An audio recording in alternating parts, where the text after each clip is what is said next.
Good evening, everyone.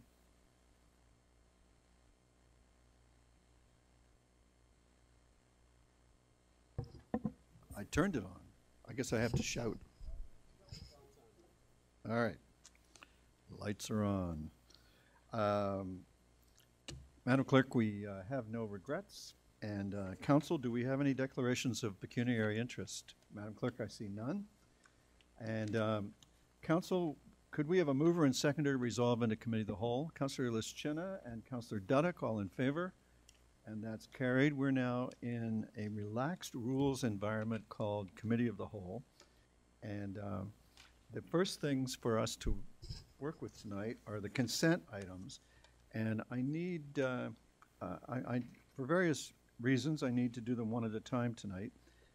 Item number one is the subdivision agreement for Star Oak, north of Burnhamthorpe Road, east of 6th Line. And Councilor Sanju. Thank you, Mayor Burton.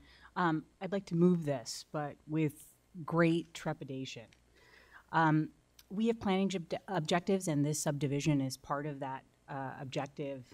But I'm concerned, as I've said on many occasions, about the lack of schooling in Ward 7. We have planning objectives, like I've mentioned, to continue with our North Oakville plan. But without the adequate schooling and the funding from the provincial government, I'm worried that such a large parcel of land with so many homes will only just add to the crisis situation that we're seeing with the lack of schools. We have 18 portables at Udinawi Public. That's only going to continue. And I think that those children outside of those 18 portables that are now going to be registering for 2019 are going to be moving into different schools all over Oakville. I think this is no longer a North Oakville issue. It's now going to become an all of Oakville issue. So I just wanted to bring that to attention for all of council and everyone here. Thank you. Thank you, Councilor. All those in favor? Opposed, if any, and the consent item is adopted. The next one is the assumption of subdivision plan 20M 1135 Great Lakes Business Park East. Councilor O'Meara moves that. All those in favor? Opposed, if any, that's carried. Now we come to a little bit of fun. We're going to change the February 4th Planning and Development Council meeting, which we don't need for Planning and Development, to a special council meeting to consider and review the council's business plan. And that'll be in a workshop form. So in order to do that, we need to actually pass 4 motions, moved by Councilor Longo, that the Planning and Development Council meeting scheduled for February 4th be changed to a special council meeting. All those in favor? Opposed, if any? That's carried. Now, moved by Councilor Robertson, that in accordance with Section 1.2 Sub 2 of the Procedure Bylaw, the rules of procedure established in Section 6.1 Sub 1 be waived to permit consideration of the following notice of motion at a Planning and Development Council meeting, and that Section 6.1 Sub 2 be waived to permit consideration of the following notice of motion upon its introduction this evening. All those in favor? And that's carried. Thank you. Third, this is a notice of motion by Councilor Dudek that the resolution from the council meeting of December 17th, 2018, stating that all future council and planning and development council meetings be held in the regional council chamber until the new Oakville council chamber is completed, be reconsidered to allow the special council meeting of February 4th to be held in the Oakville and Trafalgar rooms of the Oakville Municipal Building. All those in favor? Opposed, if any? That's carried. And fourth and finally, moved by Councilor Chisholm, that the special council meeting of February 4th be held in the Oakville and Trafalgar rooms of the Oakville Municipal Building. All those in favor? And that's carried. So that is the kind of a procedural knot you can get into. So now I'm looking for a mover for the confidential consent items, C1 and C2. Councilor Dudek, all those in favor? Opposed, if any, and the 2 confidential consent items are adopted. We now come to our first discussion item, and this, if I'm not mistaken, may be the item that has drawn the most interest from the public, and that is the consideration of the report from Municipal Enforcement Services and Legal Department on private cannabis retail stores in Oakville. And we have a presentation from our legal department from Nadia Chandra. Councillor Adams. Just in an effort to try and help our staff, I wonder if we could quickly deal with number 5. I don't think there's any great public interest in the matter. I'm not aware of anybody delegating unless you are, and I'd be happy to move it. Well, what the heck, why not? All those in favor? Opposed, if any? That's dispatched. Ms. Chandra, are you ready?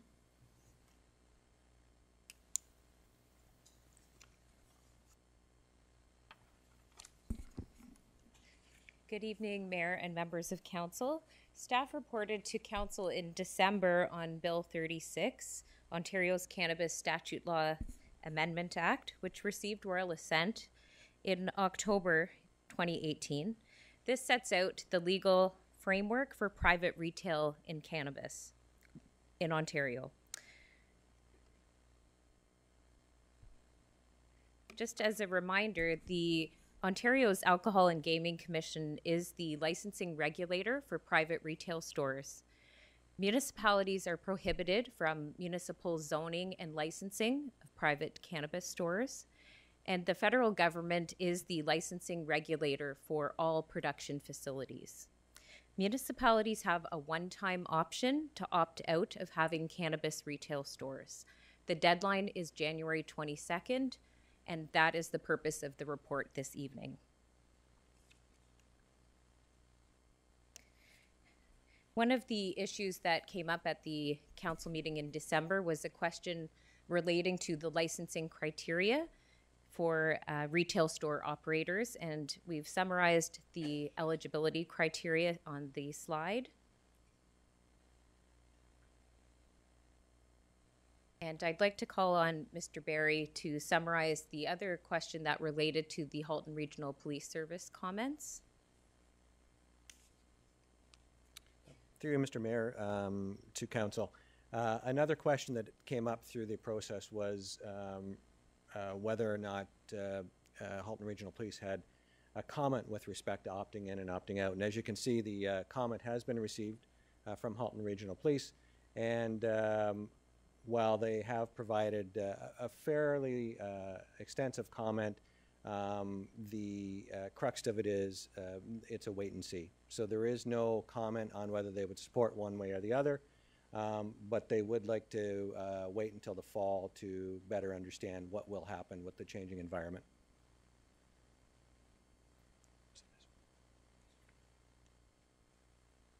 So there is a draft resolution in tonight's presentation that the town clerk be directed to, this is for opting out, that the town clerk be directed to advise the registrar of the AGCO not later than 3 days after the council resolution that on January 14, 2019, council of the town of Oakville has opted out of having cannabis retail stores within the town of Oakville, and that staff be directed to report back to council by no later than December 2019 to reconsider opting out once more detailed information on cannabis retail stores becomes available.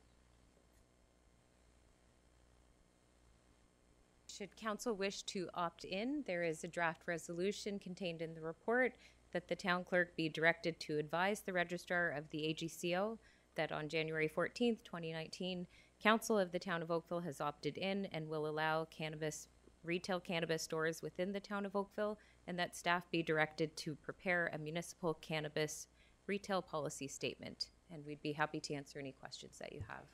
Thank you, Ms. Chandra. Questions? Councillor Adams? Could staff comment on the question of why they're suggesting a December return of the matter, should we decide to opt out? And why not some other date? For example, why not April 2020, a year after stores are open? Through you, Mr. Mayor, the date is really in flux. We've tried to give look out and give time for the landscape to solidify, and December seemed like a reasonable time for that. But that is certainly up to council. If council chose to go at a later date, that would be just as good. Thank you very much.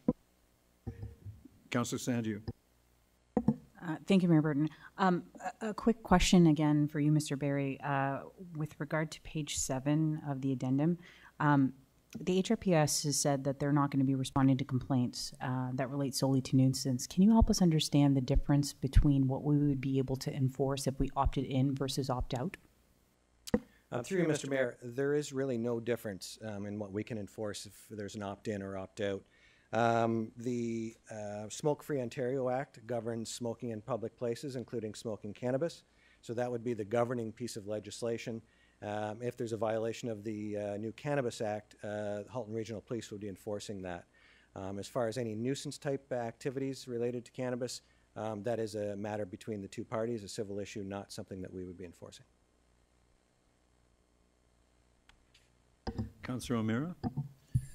Thank you. And Mr. Barry, I appreciate this. And I just had questions just relating to costs. And I'm not sure if you can answer this because I know the last time we met, we discussed that in the budget meetings that there was not a cost associated from a town's perspective with that would be there in enforcing if we were decided to opt in.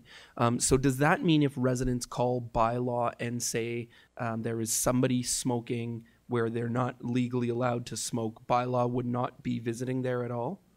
Through you, Mr. Mayor, that's correct. The governing legislation is the Smoke-Free Ontario Act, something that's enforced by the regional health inspectors, so they would be the responding agency. So in either case, municipal enforcement of the town wouldn't be responding. So then by that rationale, there would be a cost incurred at least regionally through the public health units to be responding throughout the region to these types of calls, and is that correct? Through you, Mr. Mayor, there could be costs, again, at the region and Halton Regional Police level for enforcement of both the Smoke-Free Ontario Act and the Cannabis Act and any criminal offenses that may be associated with it. And then on that front as well, so the town will have no educational strategy, no communication strategy moving forward in terms of health effects, or there will be no town initiatives on this front. Is that also correct? Through you, Mr. Mayor, my understanding is that will come from the health department and as part of a larger health initiative Ontario-wide. Thank you, Your Worship. Councillor Knoll? Thank you, Worship. Thank you, Mr. Barry and company, for the fine work on this particular issue. I know it's been complicated and certainly been taxing your resources. The questions relate largely to our rights as a municipality under this framework. Can you please confirm to me that what controls we have once a bylaw is passed or this motion is passed? Should we decide to opt in, what further say do we have on the location, the zoning, the operation, the licensing, or any other aspect of the retail stores in Oakville? Through you, Mr. Mayor, the Ontario government through the AGCO governs the licensing and all of the regulations with respect to that. The only input the town and any resident within the town would have is through the notification process that's for stores, and that's a public posting and on the AGCO website. So we would, residents and the town would have the exact same ability to comment, and that comment would be taken by the AGCO and used in their process. There would be a similar kind of arrangement that happens for liquor licensing, except that we wouldn't have the zoning rights to determine locations within the community. Through you, Mr. Mayor, that's correct. Okay, and the decision on that, so if a particular applicant wishes to open a store in town and the notice is posted and the residents make their comments, who ultimately is the arbiter of that? Through you, Mr. Mayor, that's the AGCO. Which is a provincial agency and not the town of Oakville. That's correct. Okay.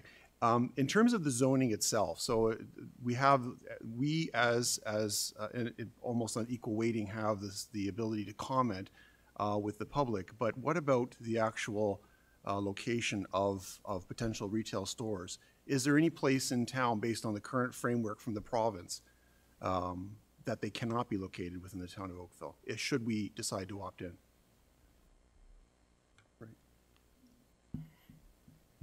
Through you, Mayor Burton, the only regulation right now is the 150-meter separation distance from schools. So it doesn't matter whether it's in a shopping center, a retail, or a residential neighborhood, or anything else. They could locate where they wish, providing the ACGO does not side with objectors? Again, through you, Mayor Burton, the AGCO has been clear that they do interpret this as a retail land use, so that would be located in appropriate locations for retail use, so not in residential. However, there is nothing in the legislation that does set that out. So that's simply an undertaking, a promise, but not necessarily a legislated or regulated promise. That's my understanding. Okay. Do we have the right to participate in the licensing once the license has been granted by the ACGO? Do we have a right to vet the application, understand who the applicants are, understand their backgrounds, or anything to that nature? Through you, Mayor Burton, the only ability for a municipality is to comment on the application. But do we get an opportunity to review the applicants? Through you, Mayor Burton, no, we do not. Okay. And you say it's 150 meters from a school. That is secondary and elementary? Through you, Mayor Burton, yes, it is schools as defined in the Education Act. So that wouldn't include a community college? Community college, I do not believe so. And are we able to augment that distance at all? Are we able to, I know that under the Smoke Free Ontario Act, we have some rights to place further restrictions, but are we able to add 100 meters or 200 meters onto that restriction? Through you, Mayor Burton, no, the town cannot change that regulation. Okay. Okay, that's all I've got for right now, Your Worship. Councillor Grant. Thank you. As the Halton Regional Police have talked about being nimble, should there be any black market activities, can we still assume that they would be on top of that? Anything that happens, whether we were to opt in or opt out?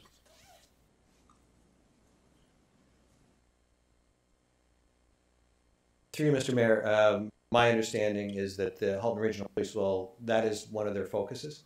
So they would be responding to any activity like that. So despite the fact that we have some assurances that they wouldn't be responding to complaints due to nuisance smoke, they would still be enforcing any kind of activity or against any activity that would be selling illegal drugs. Through you, Mr. Mayor, Halton Regional Police indicated that both enforcement of the Cannabis Act and the criminal code activities will focus. And should we choose to opt out, we're not losing any ability to prevent our police from stopping people on a ride program to ensure that they're not driving while high? Through you, Mr. Mayor, we would not be impacting that kind of enforcement. Okay, thank you. Thank you. Councillor Chisholm, please. Thank you, Your Worship. Question, Jim. With respect to the 25 licenses that the government's just issued and the lottery was on Friday, do we have the power, if we did opt in, do we have the power to limit how many cannabis stores would be located in Oakville? Through you, Mr. Mayor, we do not. Thank you. Councillor Dudek. Thank you, through you, Your Worship.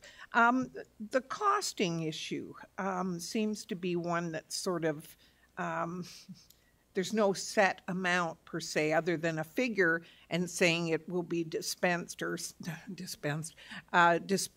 amongst various municipalities who opt in. Do we have any idea what kind of strings are attached with that in terms of you have to do this in order to get a certain amount of money? And do we know what the next, albeit if there is another pot of money coming down the road? Through you, Mr. Mayor, I'll answer the second part first. We don't know beyond the second payment that's been announced, so there's been no announcement that there would be ongoing funding that I'm aware of. With respect to strings attached, although I don't have it in front of me, there are specific uses for the money. So the province has said that it would have to be used for things such as law enforcement, by law enforcement, and I believe there might have been some others, although I can't remember them off the top of my head. But it was all focused on mitigating issues that arose from the legalization. Councillor Chisholm again. Sorry, I didn't miss this question. Jim, with respect to the first, I call it the first wave of dollars coming in from the government per household, and what's roughly that figure if it comes in, if we opt in? Through you, Mr. Mayor, the first figure is irrespective of opting in, and that was approximately $91,000. And the second figure, the second payment is dependent on the number of municipalities that opt in. So the pot's the same. It's just broken up between fewer municipalities. Just a comment, I would assume with the $90,000 or $91,000, and that cover a lot of our expenses if this would come into effect. Would that be a safe comment? Through you, Mr. Mayor, I would say that when we look at it holistically and think of the regional police as well as regional health, $91,000 wouldn't go very far. Thank you. Councillor Sanju. Thank you again, Mayor Merton.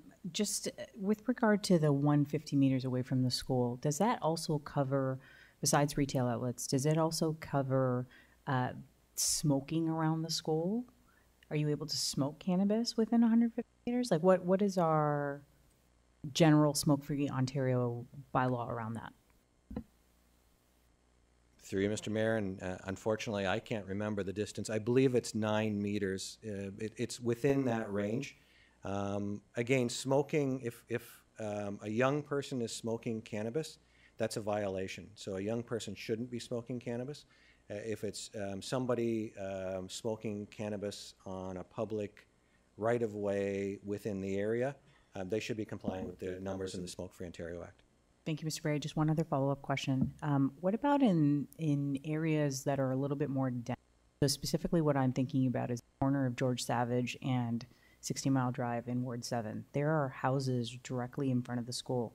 If any of those houses are smoking in their yard, would that then fall under the purview of town's enforcement ability?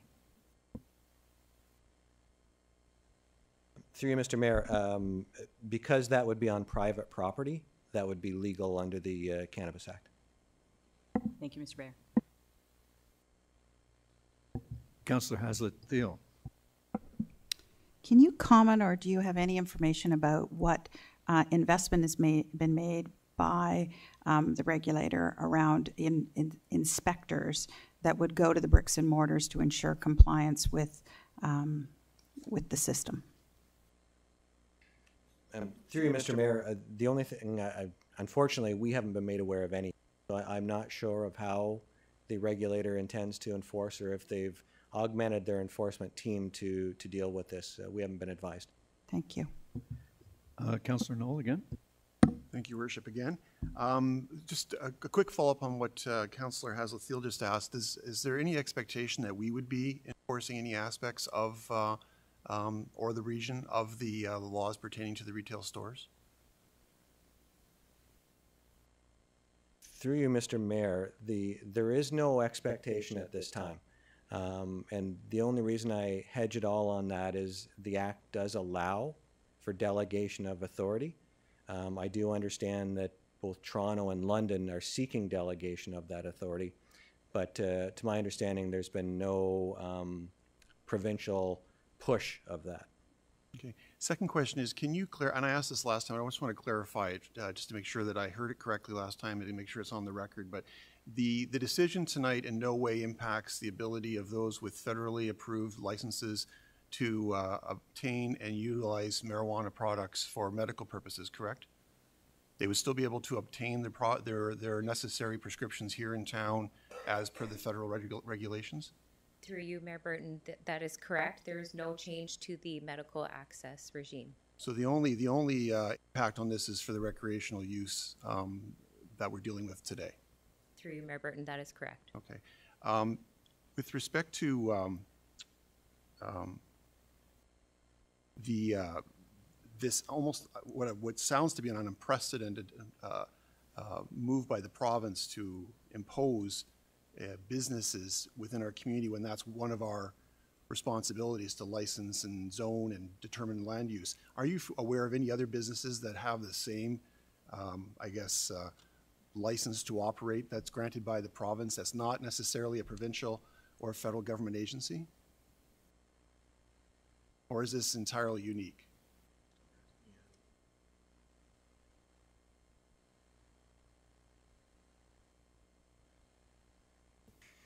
Through you, Mr. Mayor, the only thing that even comes close would be the LCBO stores themselves. Which is, of course, a Crown agency. It's a Crown agency. But this is a private business being licensed by the province, so in that case, it's not the same. Mr. Mayor, that is correct. It's not. There is no direct comparator that we can think of. Do we still have the right to apply zoning rules to the location of LCBO locations? Are you aware? Through you, Mr. Mayor, we can ask, and generally the stores do comply, but they don't have to. They do have authority over the municipalities. Okay, based on primacy laws. Thank you very much. Alrighty. Madam Clerk, would you call the listed delegations, please? The first delegation speaking to this item is Matthew John and Sean Yu.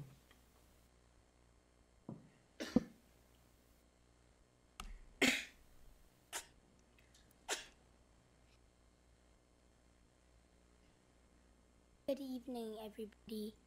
Good evening, everybody. Today we are going to tell you why we don't want the stores to open. By Matthew, Sean, Coco, and Sophia.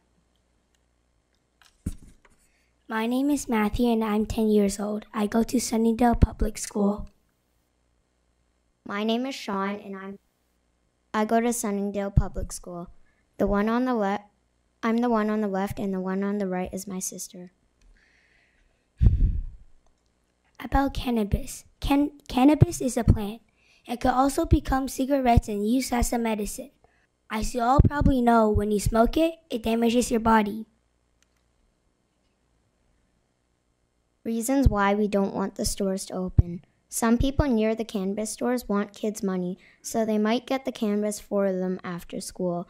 Most young people are curious and want to try, and cannabis effects are worse on kids because we aren't fully grown yet.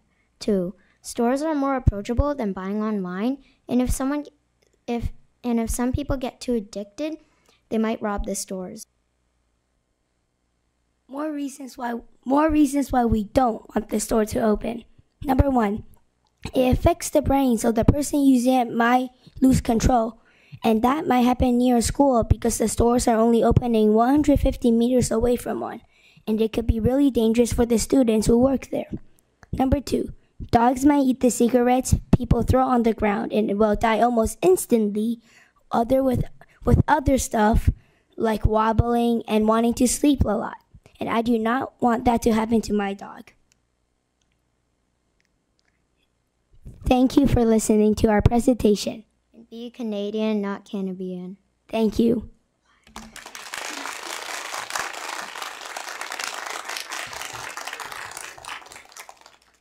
Thank you very much for your information.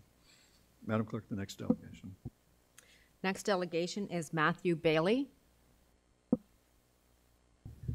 Welcome, Mr. Bailey. Council looks forward to your information. Thank you. Hi there, Council. I've been a medical cannabis user for several years now. I've been registered both with the federal government and the state of Nevada. I can tell you from personal experience that retail cannabis is not a harm to our society nor our community. I myself get my cannabis through the mail, and I believe that is an unsecured system to use. I've had packages wind up in different provinces. I've had friends that have had packages stolen. And personally for me, I would rather have the cannabis locked up away from the kids and in a bank rather than on the back of a mail cart. So does anybody have any questions regarding the medical cannabis program or? No? It looks like Councillor Elgar has a question. Just a question regarding the delivery of the medical cannabis. Yes. Do you have to sign for it, or is it just dropped into your letterbox, or how does this work? Officially, I have to sign for it. I do have to show ID. I've had a couple instances where I haven't had to show ID, and I've also had packages just dropped off at my door or my mailbox. So But legally, you are supposed to sign for it, though. I yes, think. legally we are supposed to sign for it. Thank you. Councillor Robertson? I just wanted to know, in your experience, if you can walk into a retail store then with your medical certificate prescription and buy at a retail store with medical. Yes, you can. In the state of Nevada, basically you are given a tax break when you show your medical prescription. However, if I were to do that here, technically under the law, the person selling me the cannabis is breaking the law. However, due to the medical system and several court rulings, I have the right of access. So me going and purchasing cannabis from any access point is for me legal. Good, thank you. Councillor Elger again. A question, since it's medical, is yours for CBD or is it TCH? I use THC or THC and TCH. CBD products. It really all depends on what type of management I'm going for. I suffer from sleep apnea and insomnia. So for the insomnia, I'll use CBD. For pain management, you know, say like a migraine or something like that, I would use a high THC product. So you get two different products then, is what you get? Basically, yes. There's basically three types of options available. The high THC, which everyone knows. There's the 1-to-1 ratio products, which are THC to CBD. So basically, for every 1% THC, there's a 1% CBD. And then there's just the high CBD products. Thank you. Councillor Palmer? Thank you, Mayor Burton. Just out of curiosity, have you utilized the Ontario program? Have you purchased cannabis online? And have you had an experience with that program where your package was not delivered and signed for? Well, to answer your question, I have not used the Ontario Cannabis Store simply because the logistics are not appropriate. They've clearly fumbled the ball in their first orders online in October. So I generally order my stuff through my licensed producer, which has a high security website where my data is not leaked, and my product is shipped within 48 hours of the order. Thank you.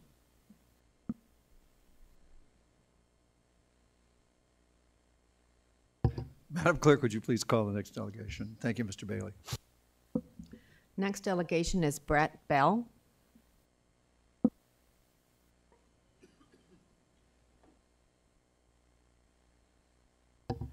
Welcome, Mr. Bell. Council looks forward to your information. Excellent, thank you. Hi, my name is Brett Bell. I'm a vice president in Hill and Knowlton, but today I'm representing Fire and Flower, who's a cannabis retailer. So I'm not sure whether or not the package that we submitted was actually able to get to your inboxes. I do actually have quite a number of copies of the presentation, but what I'm going to do is rather than I'll let you look at this sort of afterwards. I want to make a few key points with regard to cannabis retail, and then we'll move on from there because I know we have a lot of delegations today. So the first thing I wanted to say is that Fire and Flower, even though we were not successful in the cannabis lottery just this past Friday, part of our commitment is to be involved in all the communities that we're looking to set up shop in, and part of that we're demonstrating part of that commitment by making a presentation here today. So while we weren't successful in the first round of retail licenses, we do hope to be in Ontario in a big way. We had already talked about being in 75 stores, which is the maximum here in Ontario. Again, that's something that we're going to have to see depending on supply, when we can actually see those licenses roll out. But for now, we really want to be active and involved in the communities that we're looking to come and do business in. So there's a couple key points that I want to make in the 5 minutes that I have. I'm going to keep it very, very short. The first point that I want to make is education. Fire and Flower is a very education-based retailer, and we know that there's a lot of questions in the community about cannabis use and specifically about responsible cannabis use, and that's really our focus. We recognize that it's unlike other substances such as alcohol, and it's really, really important to learn about cannabis, learn about the different strains, differences between sativa, indica. There's so many different things to learn, and it's really, really important to learn about responsible use. We as a cannabis retailer want to play an active role in that. Part of our commitment for all of our stores with our GMs and assistant GMs is we actually have it written to their contracts that they need to go out into the community. They have to shake 500 hands. And part of what that means is that they need to be out there talking to people. They can't just be a retail store that sort of sits there and is in a major, a major retail area. It's important that they get out, engage the community, answer questions that they have, and make sure that they're really focusing on responsible use. Number 2 is about safety. And part of what we want to talk about is, I know that there's some concerns. We've already seen some comments with regard to marketing, et cetera. The point I want to make is that the federal government is very, very restrictive in terms of what we can talk about in terms of marketing and sales. You'll see in the package that you'll be delivered that in our some of the stores that we have 7 in Alberta and 2 in Saskatchewan. The outside is completely covered, so you can't actually look into it. So anyone over 21 is not allowed into the stores. We cannot talk about, according to the federal government, we cannot talk about, we can't market, we can't talk about marketing. We have to be very, very specific, very highly regulated on what we can and can't talk about.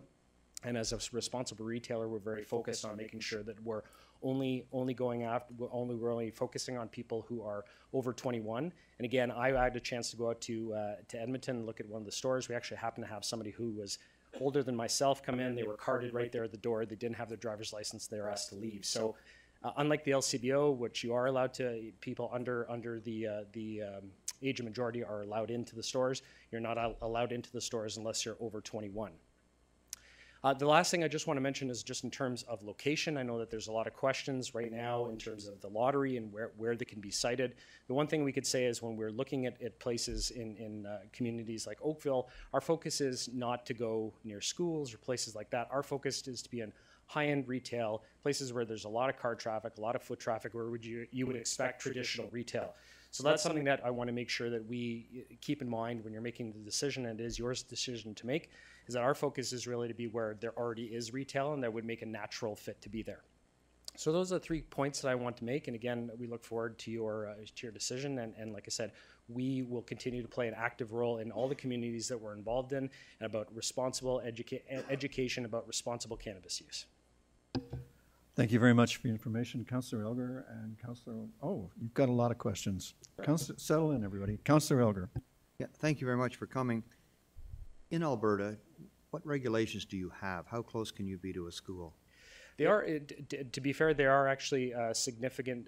They've sort of, I guess the best way, detailed out the different restrictions. So in Ontario, it is a little different right now. As we know, there's only the 150 meters. In Alberta, it's actually fairly more prescriptive. The retailer in Alberta actually outlines a number of different restrictions, specifically about sensitive uses. So they do go into a little bit more detail. It's not just about schools, actually about parks, et cetera, those kind of things.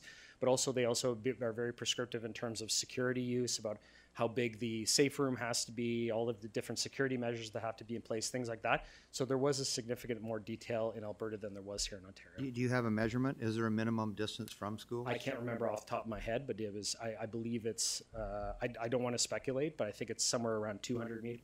200 or 300?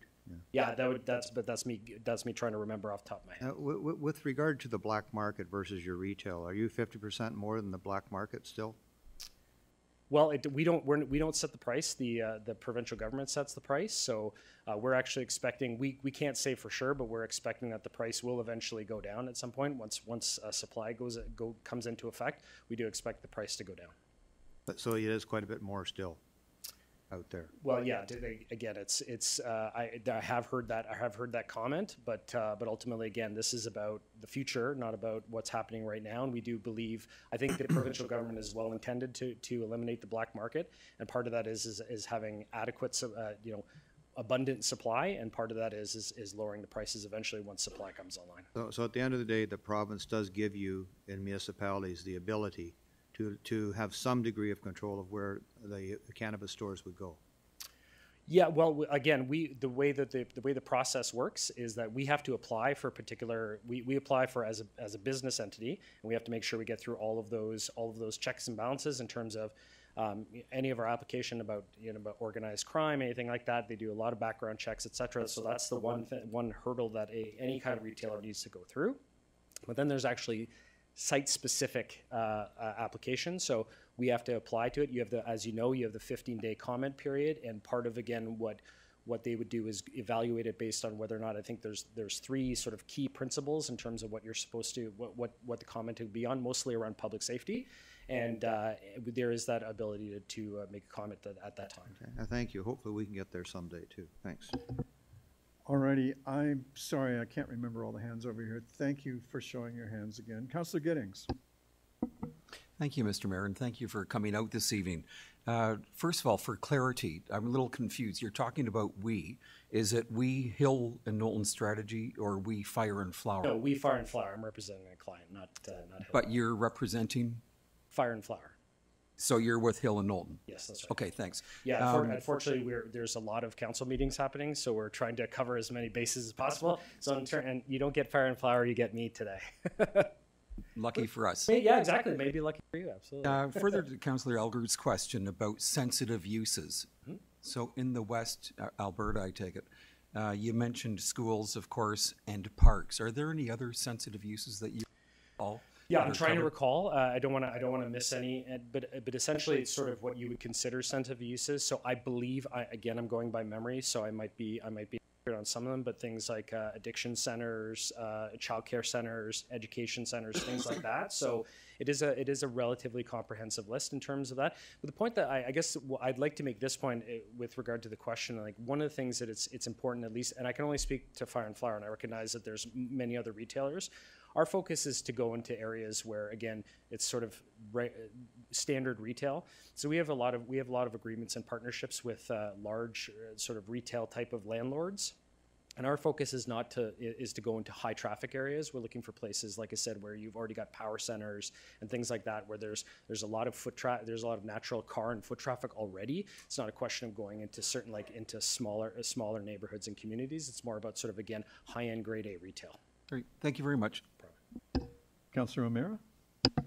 Thank you, Your Worship. A little bit to dovetail off of Councillor Giddings there, and I am interested in understanding what sort of involvement local municipalities or communities have out west in terms of land use planning or zoning or defining what a sensitive area is or these sorts of things. Is it similar to what we've seen here, or what's going on out there in terms of a local community say into what's happening? Sure, it's somewhat similar. It's not analogous. It's somewhat similar to here in Ontario, but again, I think where we see the difference, the main difference, is that the provincial regulator out in Alberta had a guide, a standard guide, which outlined a number of, I guess what I'll say, additional restrictions in terms of specifically around sensitive use, which you're asking about. But again, things about how a retailer operates, what their standards are in terms of what sort of they laid out a fair amount of detail in terms of what is required for a retailer to be able to operate within Alberta. So I think that's the main difference, is that it was a little bit more, I guess I'll say, prescriptive in terms of exactly the guidelines that any retailers to follow.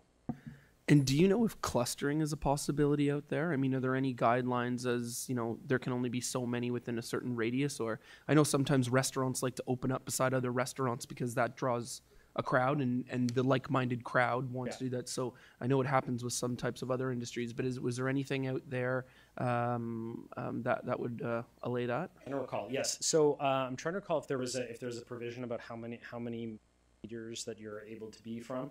I don't recall. I can't say I don't want to give you a right or wrong answer. What I do know is that in a practical reality, especially when you're looking for retailer, the kind of retail locations that we mentioned, there's often covenants with other landlords where you can only have one particular retailer. So while it is the possibility to have clustering, there's two things. One is whether or not the market will bear it, and I think that's something that we're going to see a lot of.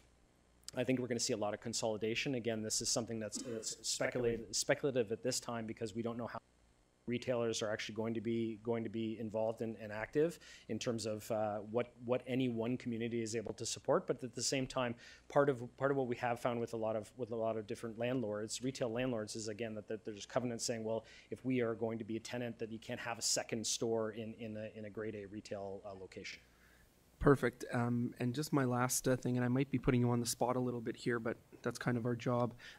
Depending on what happens tonight, or depending what happens a year from now, do you think Fire and Flower, if we ever do decide to opt in here, do you think Fire and Flower would come to this Oakville Council and work with us on a location before you go to the AGCO? Would that be something your company would commit to? Well, here's what I can commit to. One of the things is we have been very, I'll sort of start from the top and work our way down. We're very committed to Ontario, and that's something that we've been very clear about right from the beginning, regardless, and we were saying that even before the lottery results.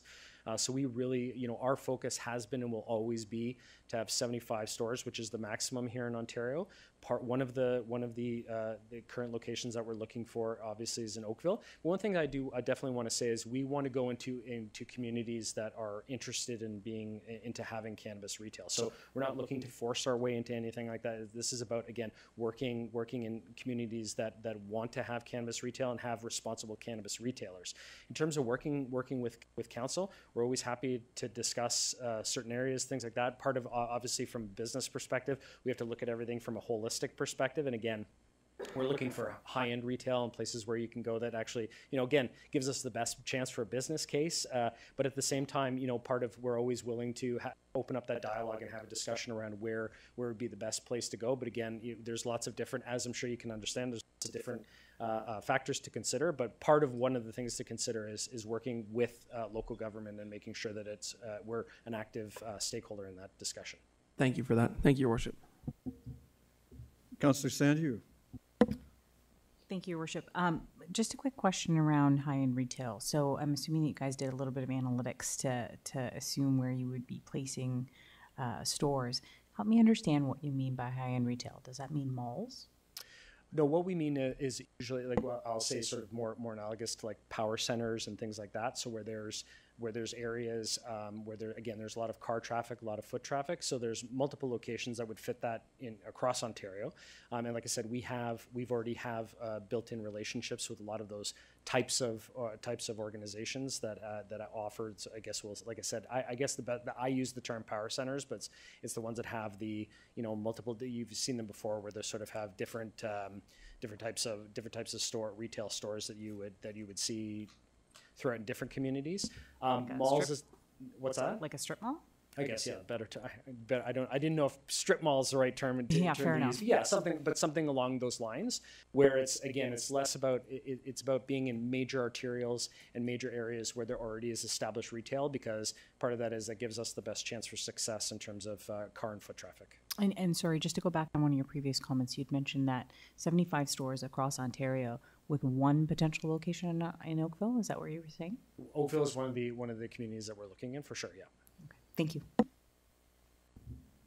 Thank you, Councillor Sandu. We have quite a list of questioners. I'll just tell you, Council, that there are enough delegations to keep you past the hour.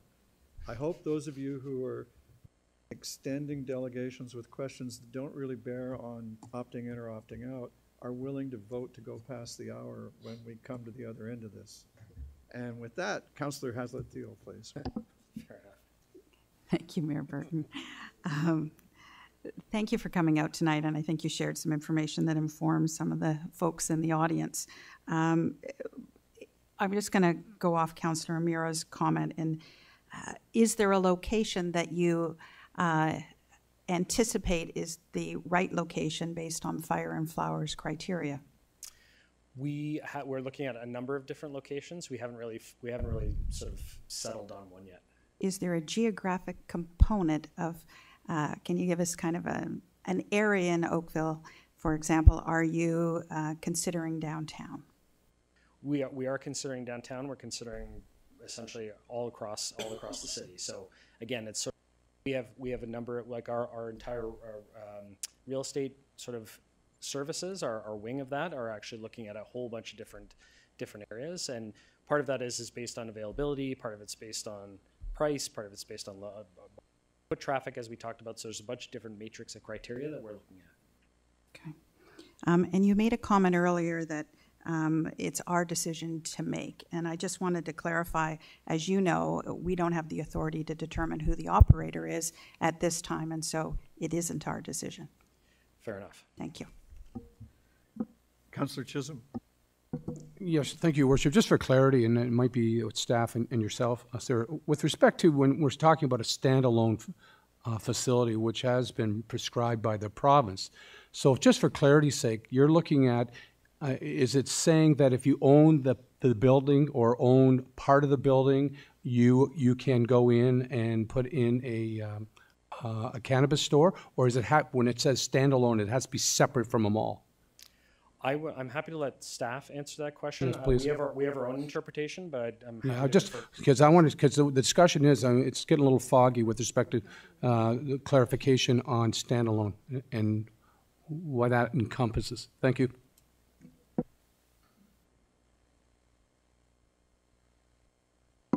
Through you, Mayor Burton, our understanding of the legislation is that the use has to be the single use on the property, but it could be, a cannabis retail store could be located in a strip mall, if you will, with a multi-tenant property.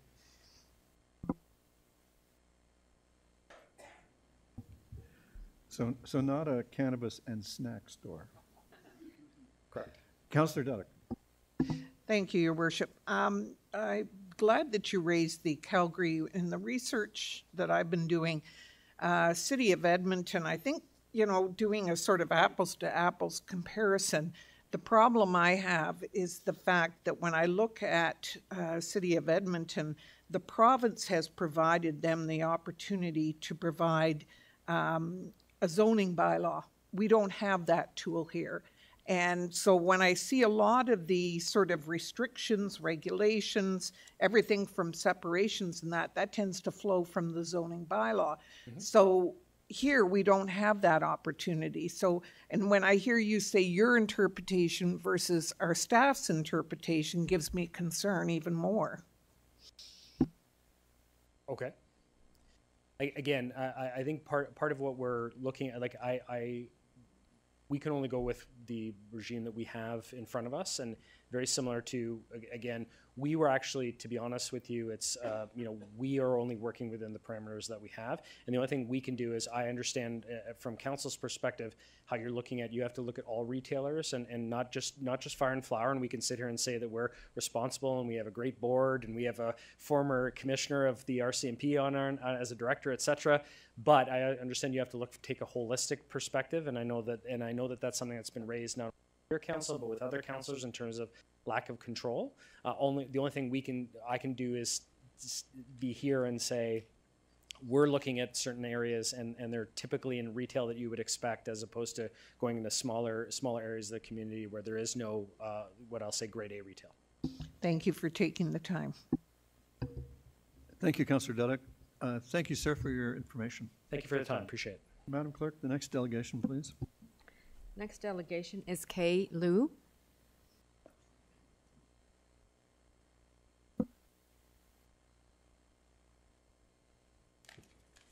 Welcome, sir. Council looks forward to your information. Okay. Honorable Mayor and Town Council, good evening. My name is Kai Liu. I've been an Oakville resident for over 18 years. Today, I'm honored to represent many neighbors and friends to address the concern over the cannabis retail sales in Oakville. Tonight, I don't have fancy slides tonight, so I will try to make my message short and try not to reiterate the same points other delegates already presented during the last meeting on December 17. So first, the provincial government gave the municipality a one-time option to opt out opening of cannabis retail store. The biggest issue is that once it is opt-in, it cannot be reversed.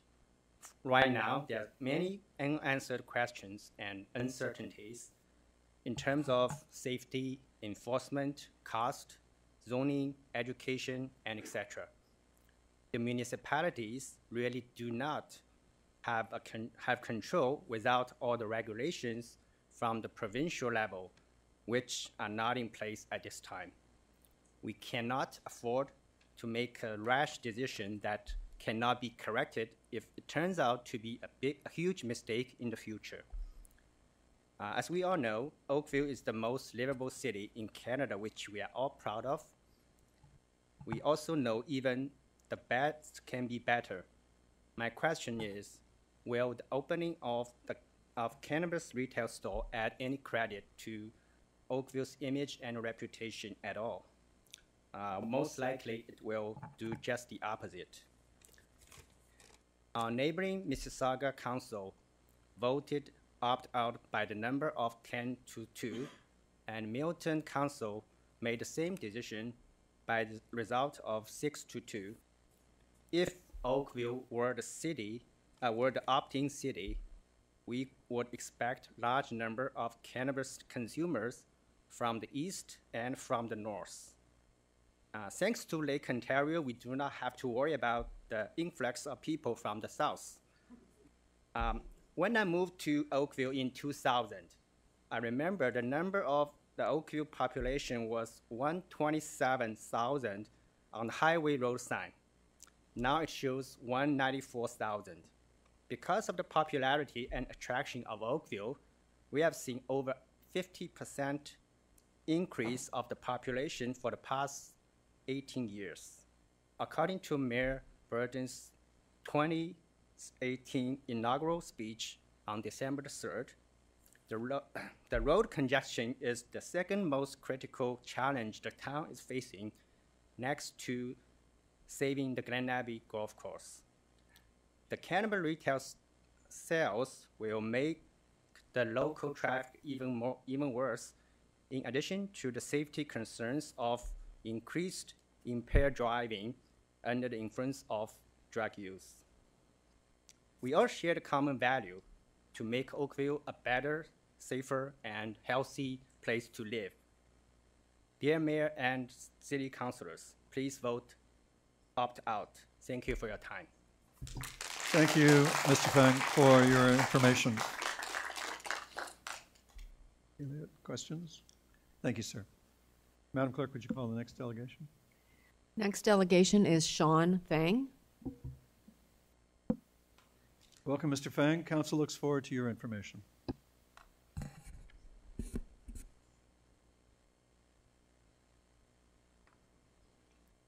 Mayor Burton, councilors, ladies and gentlemen, thank you for having me today as a delegate. My name is Sean Fang. I'm a resident of Ward 6. The opt-in or opt-out of cannabis store has caused heated debate recently. There are some pros and cons for each option. However, my humble opinion is to strongly support the opt-out option after taking considerable factors into account. Bricks and mortar cannabis stores would bring some risk to the town, while they also present some financial opportunities. I would like to speak about this today. Cannabis stores will create more accessibility and visibility to cannabis, which would most impact young people.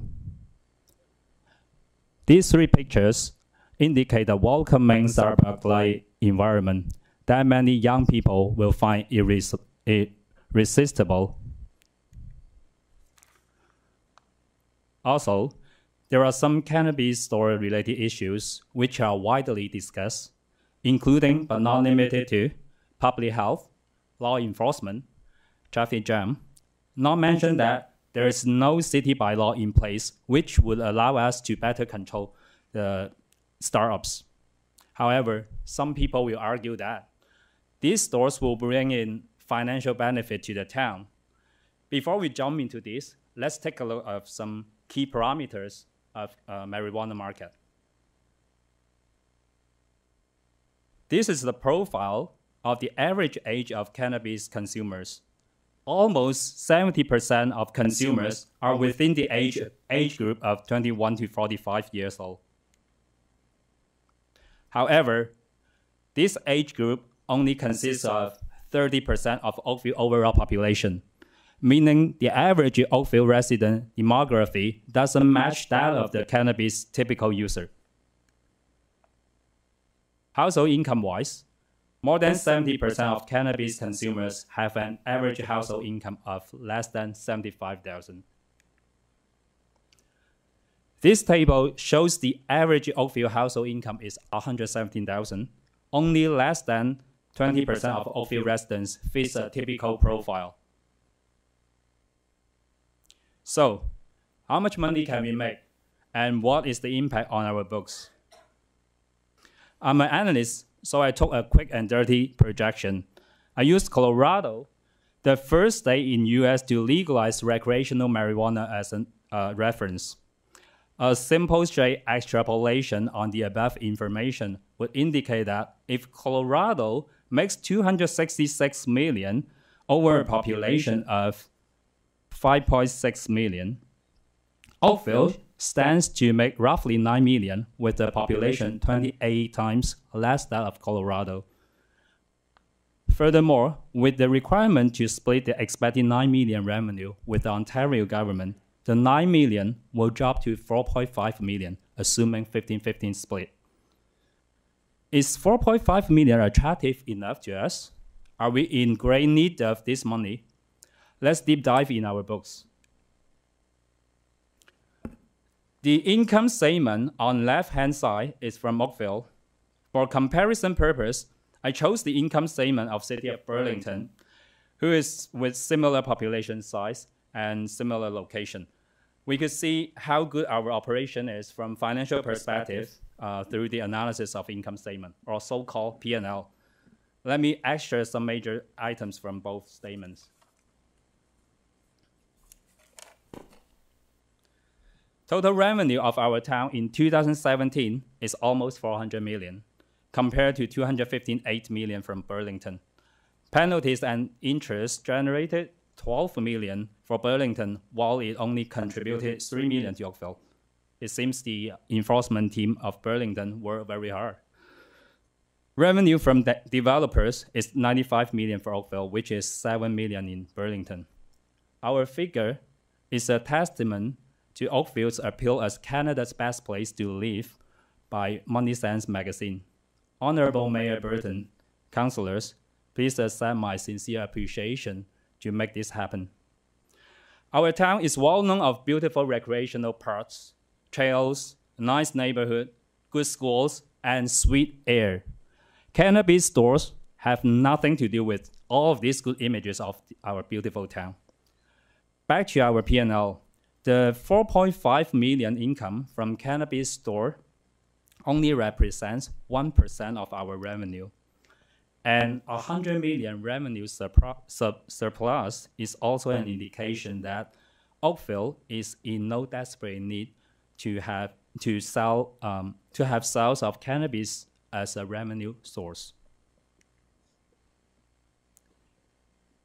Even with the funding that Ontario promised to up-in municipalities, based on current information, the estimated financial benefit would be, I have to change this because based on what our staff told us just now, it's 91,000. So that's what we could expect from Ontario government.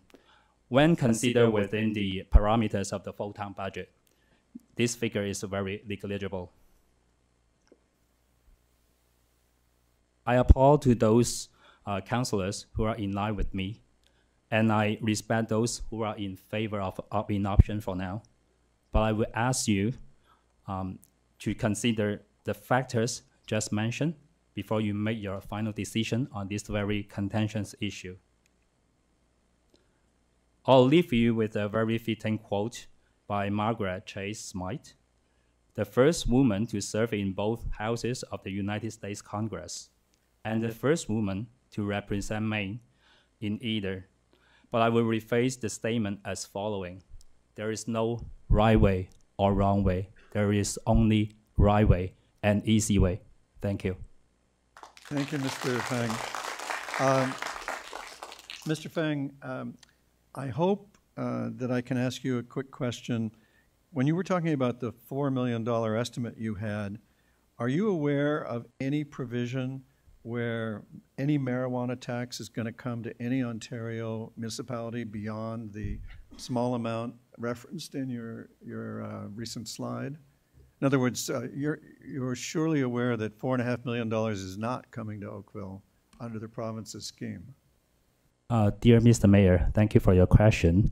Like I said, I just did a quick and dirty calculation. It's a projection. However, refer to your question, what I try to mention here is a very optimistic estimation, because I didn't take into account of our Oakville demographics don't fit the cannabis consumers parameters. So 4.5 million is very optimistic. If you take cost into account, the town won't get a lot of money. What I'm hoping to do is to dispel any misapprehension that the public might have that there's $4.5 million coming to us if we opt in. There isn't. All the marijuana tax money goes to the province, and they're splitting $40 million with all of the cities, and our share is $91,000. So I just didn't want to, the comparison you're making is Oakville to Colorado. Colorado is, the better comparison of Colorado is Ontario. They're the same sort of level of jurisdiction. So I just hope that that little note of correction is heard by the public. I have nightmares of seeing a headline tomorrow that $4.5 million. I think Oakville would cross the street for $4.5 million. So are there questions for Mr. Fang? Thank you for your add-on, Mr. Mayor. Thank you very much for your information, sir. Thank you. Madam Clerk, would you call the next delegation? Next delegation is Chris Kowalchuk. Mr. Kowalchuk, welcome.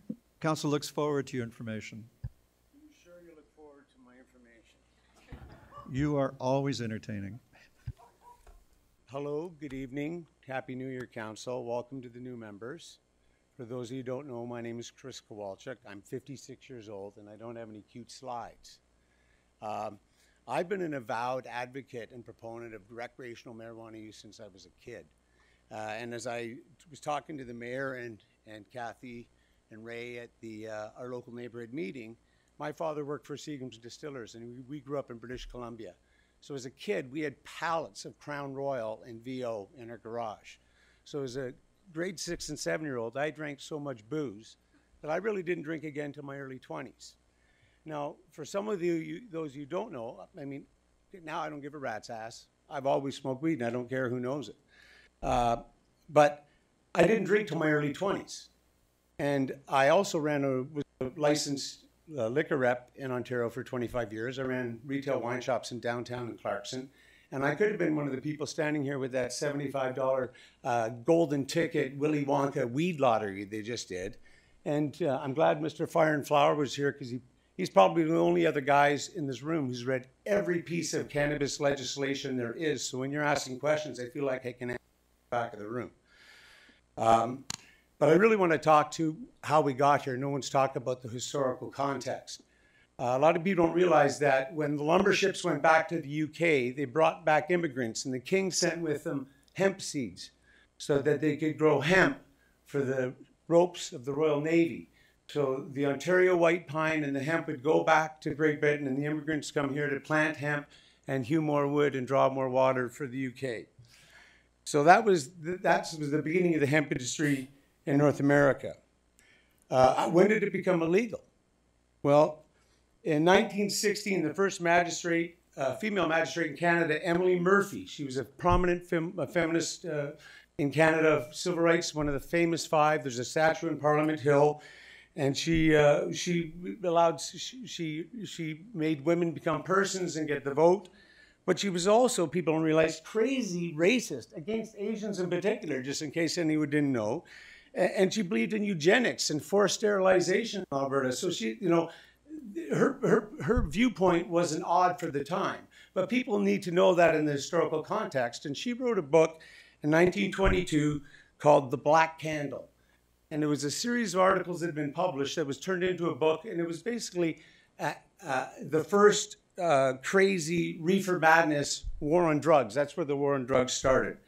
It was basically associating race with drugs, and cannabis was mentioned in it.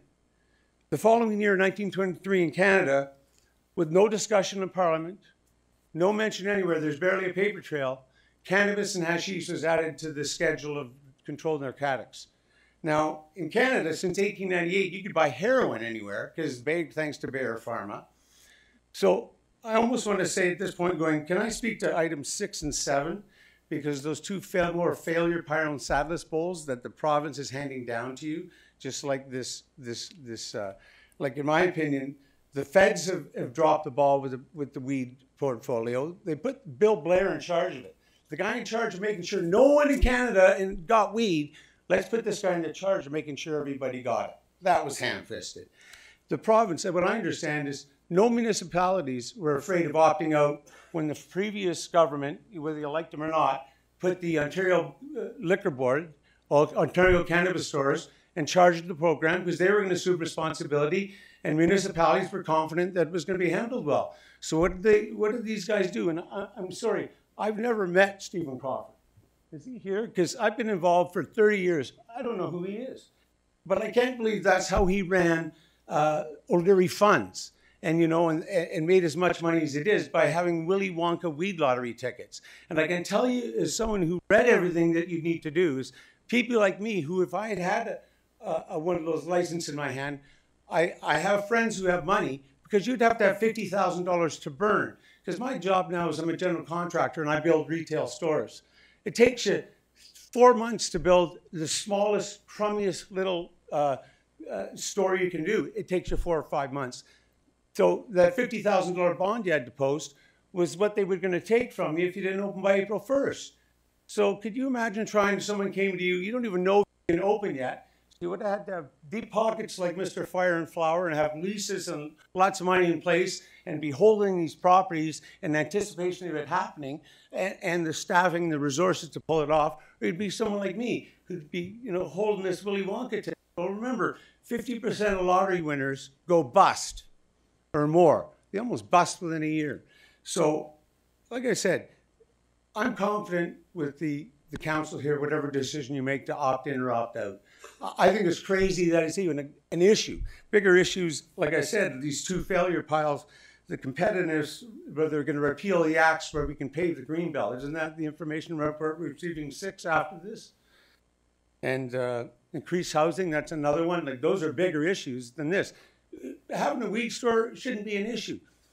Like I said, 40 years ago, I got in a big fight with my dad on Sunday night, 17 years old. You couldn't buy a bottle of liquor in Ontario on a Sunday. You couldn't use a credit card in a liquor store. I went over to the phone, made the phone call, the old phone. And 15 minutes later, I walked in the house with a quarter pound of weed on credit and put it on the counter and said, "Dad, that's why weed should be legal." Can you imagine the tax revenue we've lost? So now I'm going to go back to my notes. You're in trouble. See, I wish you. Am I almost out of time? 1936, the movie Reefer Madness came out. 1937, the Marijuana Tax Act came out, which is basically DuPont, because they had used chemicals to make paper from wood pulp, saw it as a threat. Hearst owned all the paper mills, owned vast tracts of forest. And DuPont was the primary stockholder in GM. Henry Ford's first Model T was made with hemp skin, upholstery was made from hemp, and it ran on ethanol made from hemp. That's why weed was illegal in the States. The Ledane Commission, 1969 to 72, the majority report, repeal prohibition against possession and cultivation. The minority report recommended legal distribution in 1972. That was 47 years ago. 47 years, are you kidding me? In 1977, I moved to Oakville. My friends gave me a soapstone pipe with a little bit of hash. Well, in BC in the 70s, you didn't see hash. That was something. So I've been ingrained in culture that exists in this town for years. You drive past grow-ops on Spears you don't know. There's been grow-ops in Monster Homes you didn't know in this town. Everybody you know smokes weed, but they don't talk about it. It's a bit of a joke that we're going through this whole exercise. Let's wrap it up. Anyhow, so I was going to say, in terms of the AGCO, I've got a lot of experience being in the license business. They don't, they're better now at proactive cooperation, but they're more of an enforcement agency where they come in and slap your wrist. And if someone does to put in a store, the protocols that they have to meet for security and training your staff is more than any other retailer other than maybe the LCBO has to meet, so you don't have to worry about this. And just so you know how the laws have changed is that the big LP program that the Harper government put in has eliminated all the small players, and all the small mom and pop growers who built the business are ostensibly getting shut out. And for the last 4 years, you could get a job trimming weed for $25 or $30 an hour. It pays minimum wage at all these new places. So when they say they're creating jobs, they're creating great jobs, minimum wage jobs. And like I said, if it had been going into the liquor store, the Ontario Cannabis Store, no one would have a problem. So as much as I think it's crazy, we don't have liquor stores here, I totally support your decision to opt out because the province has handed you a failure pile and a sadness bowl and go deal with it. So thank you for your time. Thank you, Mr. Kowalczyk. I agree with you in your prediction that this is turning into a gong show. Yeah, it's a gong show. Thanks. Thanks. Madam Clerk, would you call the next delegation? Next delegation is Fred Justy.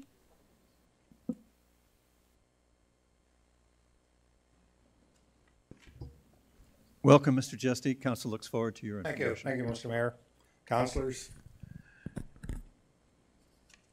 Before I get into my 2 pages, it's interesting how this evening we're talking about the 14-year-olds near the schools.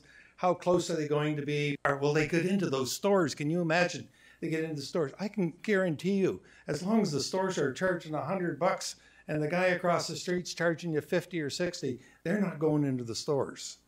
So anyway, that's on. A few weeks ago, I have to admit, I was very passive and not really concerned about what the folks in Ottawa were up to and when the legalization of cannabis. I realized it was for the younger generation that they were making all these decisions. And here we have this evening, we have the senior members of the Oakville Council deciding how these younger people are going to be treated here in Oakville. And it's, you know, the thinking that we, as I being one of the seniors, just can't really relate to the younger people today.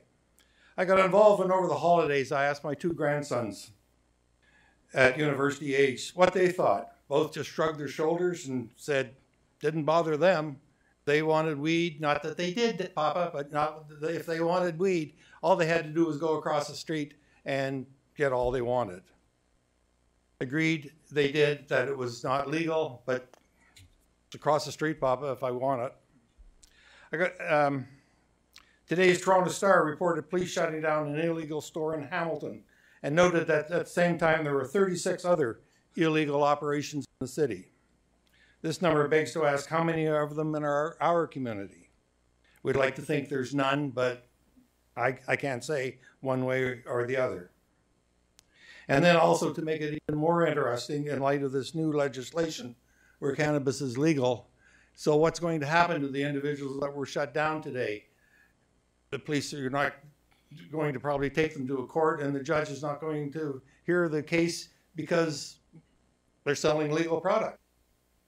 We have a long way to go in the future of cannabis and regulations. So with the information I had, I turned to my adult children. They explained there are currently 2 types of retail stores in the cannabis industry. Those that are illegal and regularly in the news and frequently shut down. The other is the legal shops that do not sell cannabis, but are selling accessory products that allow the consumer to enjoy the use of cannabis. Turns out that the successful Toronto stores not selling cannabis are rumored to be in having sales figures in excess of $1 million. I, up until I got involved with this project, just thought it was cannabis and cigarette wrappers.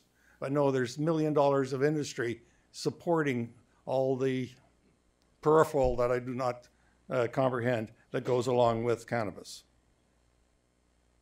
Recently, the province announced the cannabis lottery for 25 outlets. All you needed was an application and $75.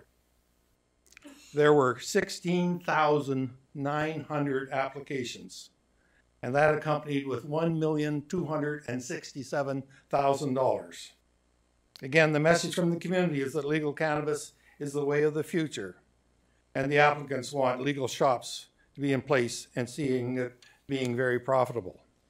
I was also reading this evening in the Canada Business News that the 25 winners may possibly be looking at upwards of $5 million by the time this all gets settled. That's better than the 649. I also learned that my own daughter even sent in $75. She said, why not, Dad? You never know. These new legal cannabis retail stores, once licensed, would gradually introduce the product in the community in a safe and legal manner. In due time, displace criminal activity. A legal shop is not going to risk its investment and reputation by doing anything illegal. I can also just assure you, Oakville Council, that if you were to say, yes, we will have a store in the town of Oakville, you better have a long lineup, because the retailers are going to be knocking on your door if the number of people that are going after these 25, number of businesses that are going after these 25 people holding the magic ticket. If it were legal that we were going to have a store here, many retailers would be in line. The volumes of the products sold and to be sold is beyond what we can today forecast. In the 2 weeks from October 17th to early November, some $43 million worth of sales were done. Accounting firm Deloitte has estimated in a year or so the national volume could be 4.3 billion. That's B with a billion with a B. I could go on regarding all of the potential advantages of having a legitimate legal outlet for Oakville and region, but would like to think council can see the advantages of new and financially successful outlets in the region. What we need to appreciate this evening is we are not considering how we, the more established and senior members of the community, may think and react, but more how it would be react for the younger generation. Now again, I'm not talking 14-year-olds. It was not seniors that pressured the Liberals to pass cannabis legislation, but the younger voters in the land. It was these younger folks that not only pressured Ottawa, but assumed that once cannabis was legal, there would be facilities where it can be legally and conveniently purchased. So I'd like to thank you for the time this evening and hope my points assist in the decision that you the Oakville Council, have to make. Thank you very much for your information, sir. Okay. Any questions? Apparently not, sir. Thank you very much. Thank you. Madam Clerk, would you call the next delegation? Next delegation is Art Jacks.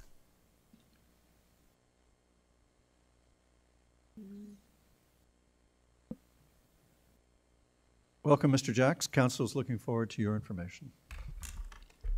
Thank you, Mr. Mayor and Council. I appreciate you listening to my comments tonight.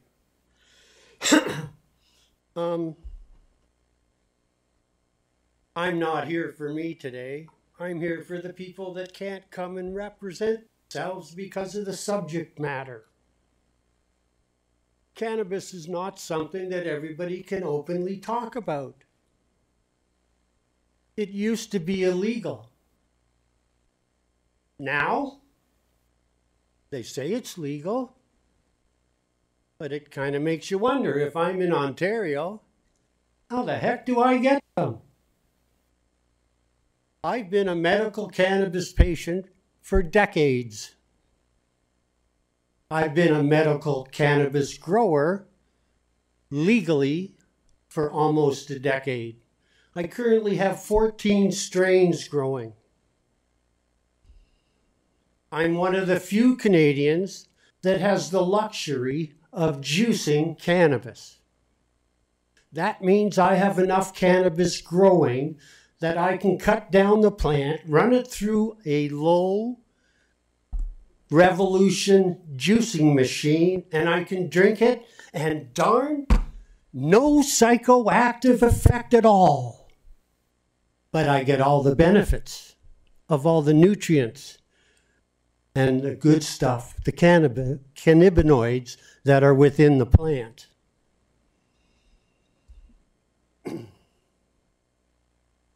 I'm here representing the people that are afraid to speak about the subject. Because when you speak about this subject, people write down your name. And then someday you find out that people have been making notes. I bought recreational cannabis opening night from OCS, the Ontario Cannabis Store. I bought 7 grams. And I bought a strain called Shishkaberry. And I bought it because my co-grower sold it to the licensed producer. And I wanted to see if it still tasted the same from when we had it to when they got it. You asked about delivery of OCS stuff. It's a little tiny bottle. It came in a bottle about half the size of this water bottle. It had 7 grams in it. And it was neatly packaged in a box that was 6 inches by 6 inches by 6 inches. Pretty good environmental move. Little excess packaging, I would think. I ordered it opening night. Probably, I think it was within the first 3 hours. It was promised 3-day delivery. Delivery was 9 days. They didn't do a very good job. They did get it to me. Had I not been a medical patient, I would have given up my identity.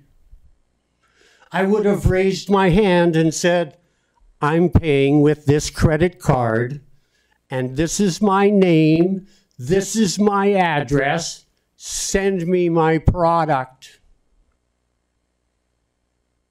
Wouldn't it be odd if one day I was at the border, trying to go across the border, had absolutely no cannabis with me, but all of a sudden,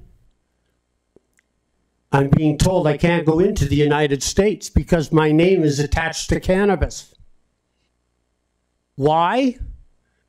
Because I bought it from the OCS. Anybody that opts out is helping the black market. You want to kick the black market's butt? Provide places close by for people to get their product. Remember, I've got lots of pot. I'm not here for me. I'm here for the ones that can't be here. Oh, my mother's 97 in a long-term care center just over in Mississauga. She's been on cannabis for 2 months. She's off morphine. Apparently she's become quite a comedian in the long-term care center. The nurses love dealing with her because of her cheery attitude and sense of humor, and the fact that now she has no anxiety. In less than 2 months, in 6 days, the nurse practitioner that prescribed it to her could see a difference in 6 days. Cannabis is coming. Oakville Council, educate yourself. It is coming. You don't have to hug it, but you need to understand it will come, whether you want it or not. Why not opt in and get some money towards what is coming?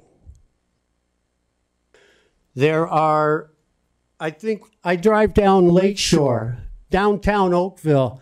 We used to do a trip every month. We'd do a little cruise down the street and we'd count how many stores had closed. When you're doing 4 blocks and you're over 20, darn, I'd hate to be a businessman in Oakville. But if I was a businessman in Oakville, Cannabis people coming to Oakville? They're bringing money. While they're here getting their cannabis, come on down to my store and leave some with me too. You want people to shop in Oakville?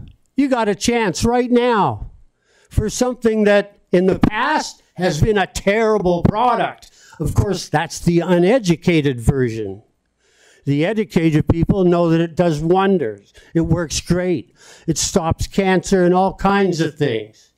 Helps with muscular sclerosis. Helps with Parkinson's. All kinds of things. In the future, as people become more and more educated, you hear about it on TV now. I went to Toronto yesterday. I did this yoga thing. We had some cannabis before. The whole group did it. And actually, it was a really nice experience. People will be using it to partake in different activities. Yes, they might consume cannabis and go for a hike. Why? Because it's an anti-inflammatory. It makes it easier for them to go on the darn hike in the first place. And doesn't Oakville look nicer with a little bit of cannabis in your belly?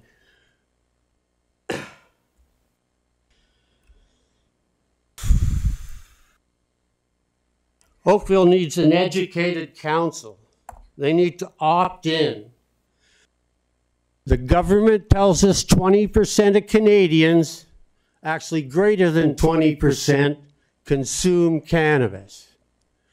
Whether it's Oakville or whether it's Toronto, 20%, greater than 20%.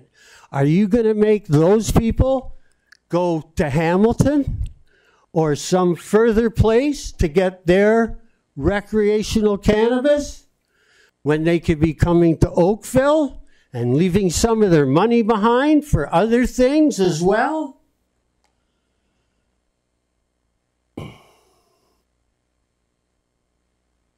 When you buy stuff at the OCS, you use your credit card and you run into trouble at the border.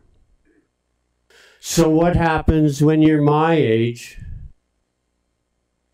Technically, I'm 67, so I guess I'm one of those retired old grumpy people.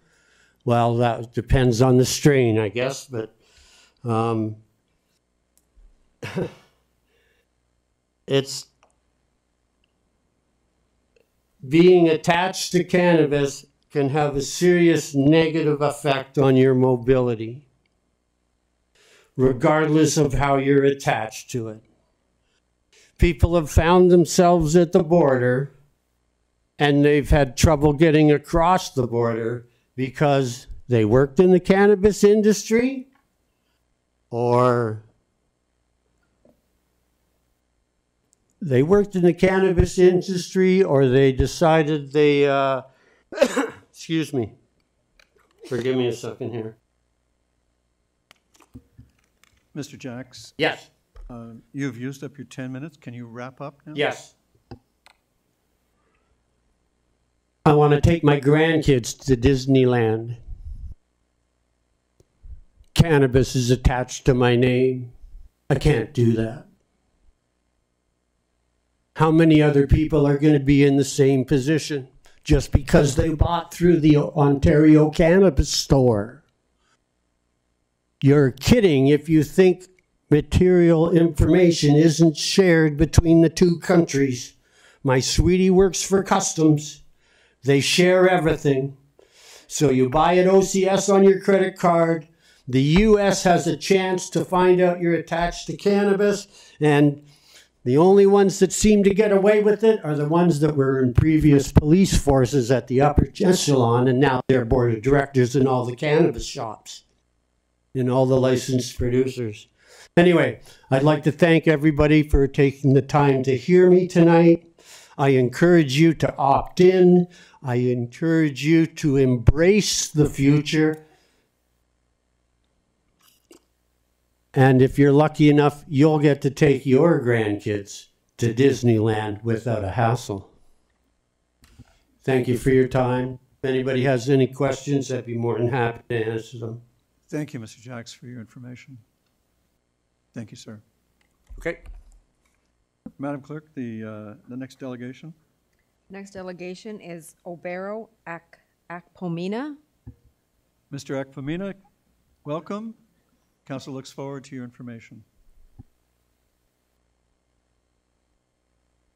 Good evening, Council. Thank you, Mr. Mayor. I'm going to use way shorter time, and because a lot of things I wanted to say have already been mentioned by Sean, my friend, and the other presenter, and they did a very good job in doing that. So pretty much just one point I think was not focused on is what I'm going to be talking about. Now, Ottawa actually decided to legalize marijuana because they think they want to get out the black market. Now, I really like council to consider this, that is never going to happen. The same guys doing the black market, they're very entrepreneurial, they're very smart, they're intelligent, they're only going to up their game. From all the question and answer sessions so far, discussing with staff, council on the parameters or the legal framework in unrolling retail stores, it shows there are a lot of uncertainties. And I think this situation could get really worse based on the fact that it's like a trial and error that's going to be happening. So I think it's something we really should not opt in, because the danger seems to by far outweigh whatever gain the town of Oakville stands to benefit from this. So without taking much time, I think it will be good for this not to be a part of Oakville. Oakville is a great place. I've called Oakville home for a while now, over 6 years. Ward 1 resident. I have my family here, work and do business here. Oakville is a great place the way it is. Apparently not without its own fair challenges, but it remains a wonderful place. And I think going forward without retail stores in Oakville will make it even a better place. Thank you very much. Thank you, Mr. Acomena. Madam Clerk, the next delegation. Next delegation is Elizabeth Chalmers. Ms. Chalmers, welcome. Council is looking forward to your information too.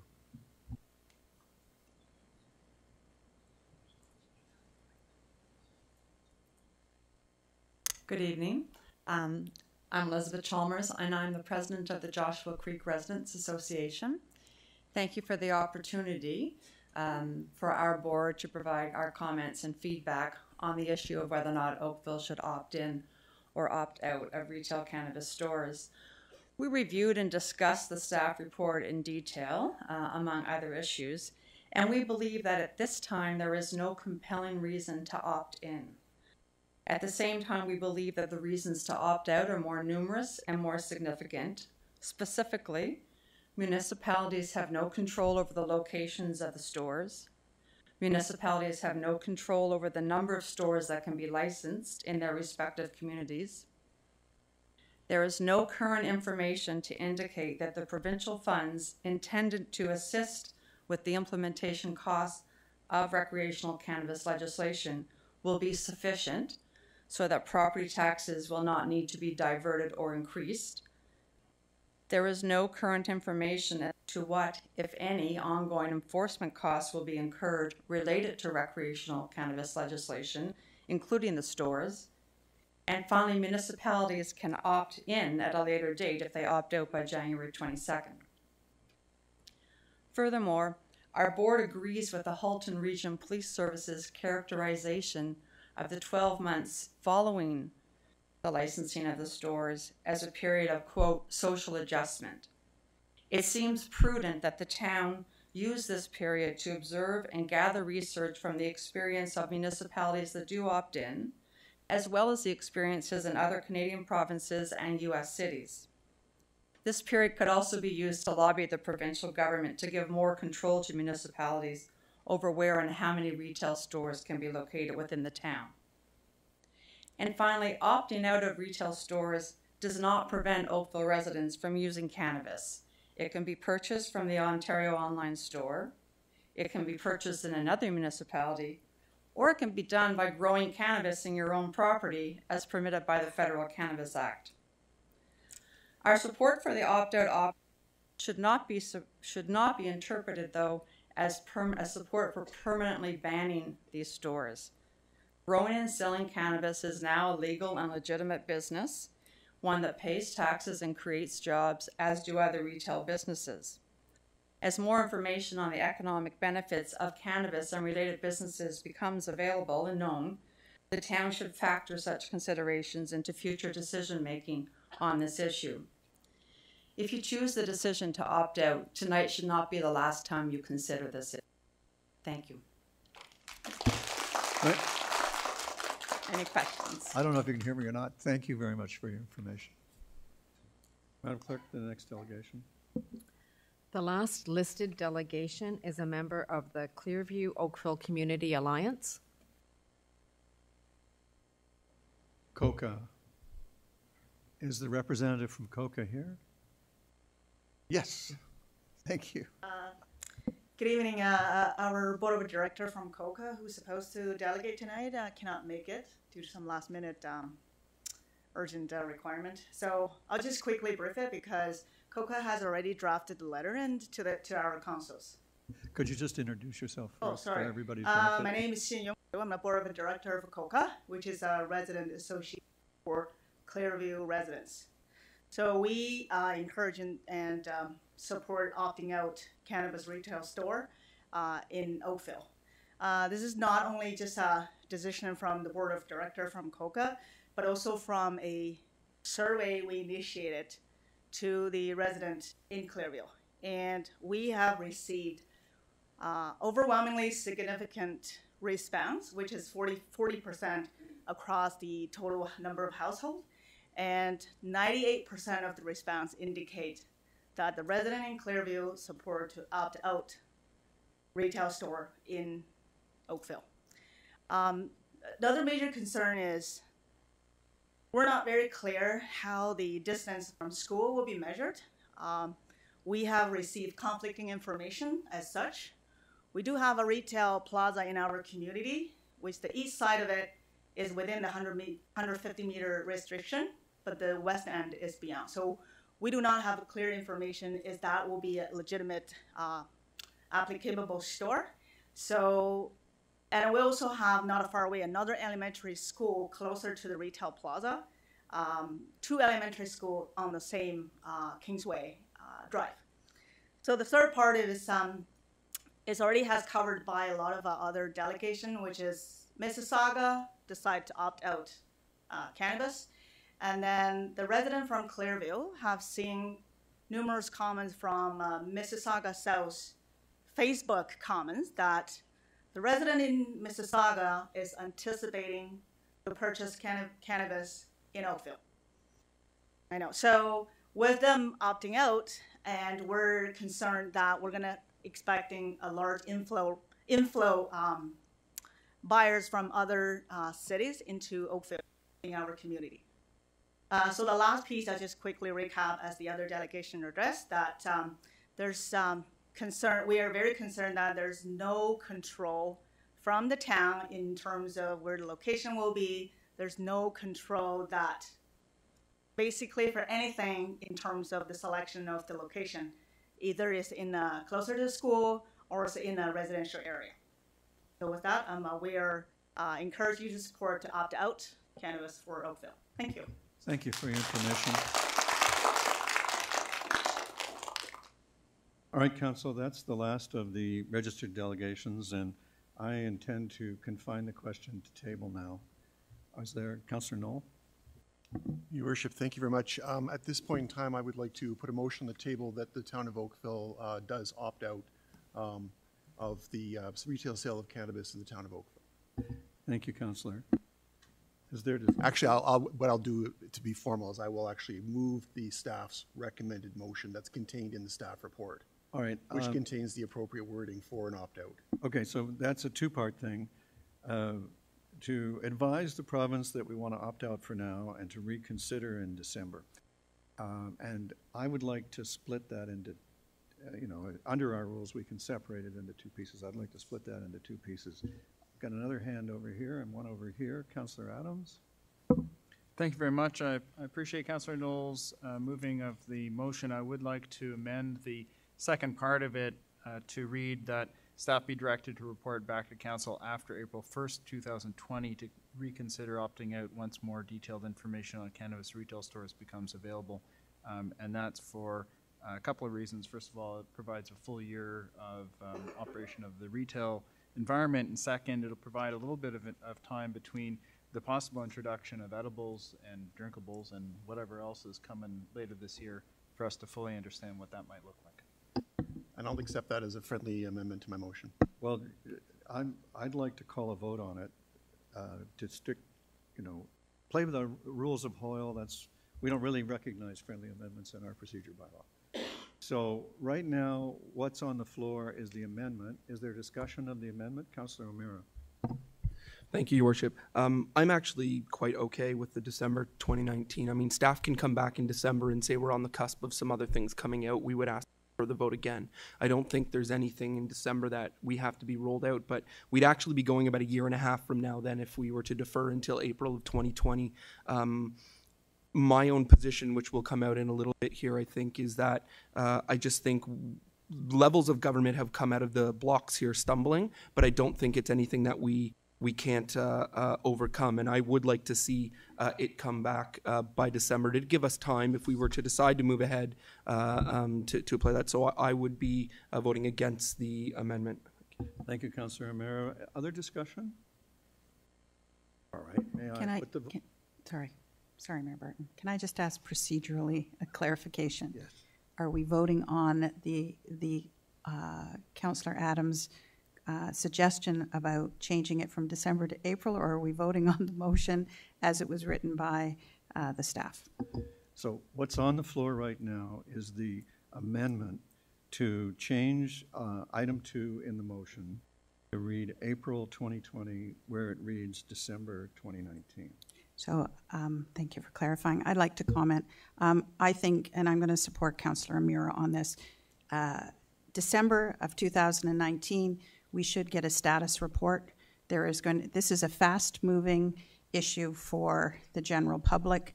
There are folks that are not on the opt-out side that would ask that we at least stay abreast of the issue. And it's not a lot to ask for a report to come back in December of 2019 and then provide for an option to defer into the next year. It's consideration of those folks' views, and we all know this has been quite contentious. Councillor Ilger. I also won't be supporting Councillor Adams' motion. I feel we will learn a lot in the next number of months by December. And my concern is basically 150 meters from schools. I'm 100% against that. I think it should be further. So I want to get something back soon to get it all resolved. Thank you, Councillor.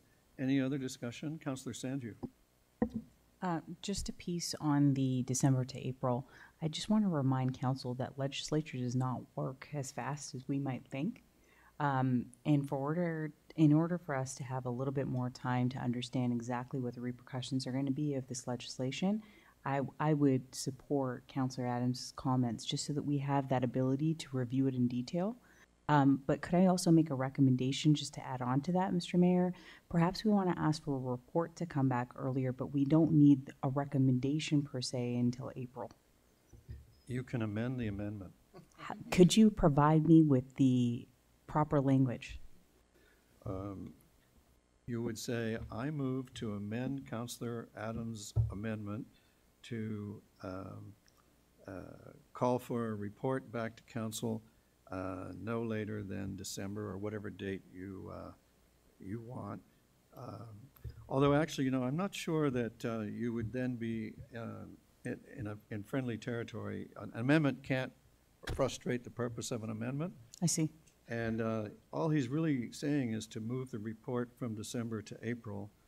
And So I guess. So maybe we leave it as it is. You probably need to defeat his amendment if you want to change the Got it. date. No, I think I'll leave it on the floor. Thank you. All right. So may I put the vote on the amendment? All those in favor of the amendment, please raise your hands. Those opposed? 1, 2, 3, 4, 5, 6, 7, 8. The amendment fails. So the main motion is in front of us now, and the main motion is as provided by staff.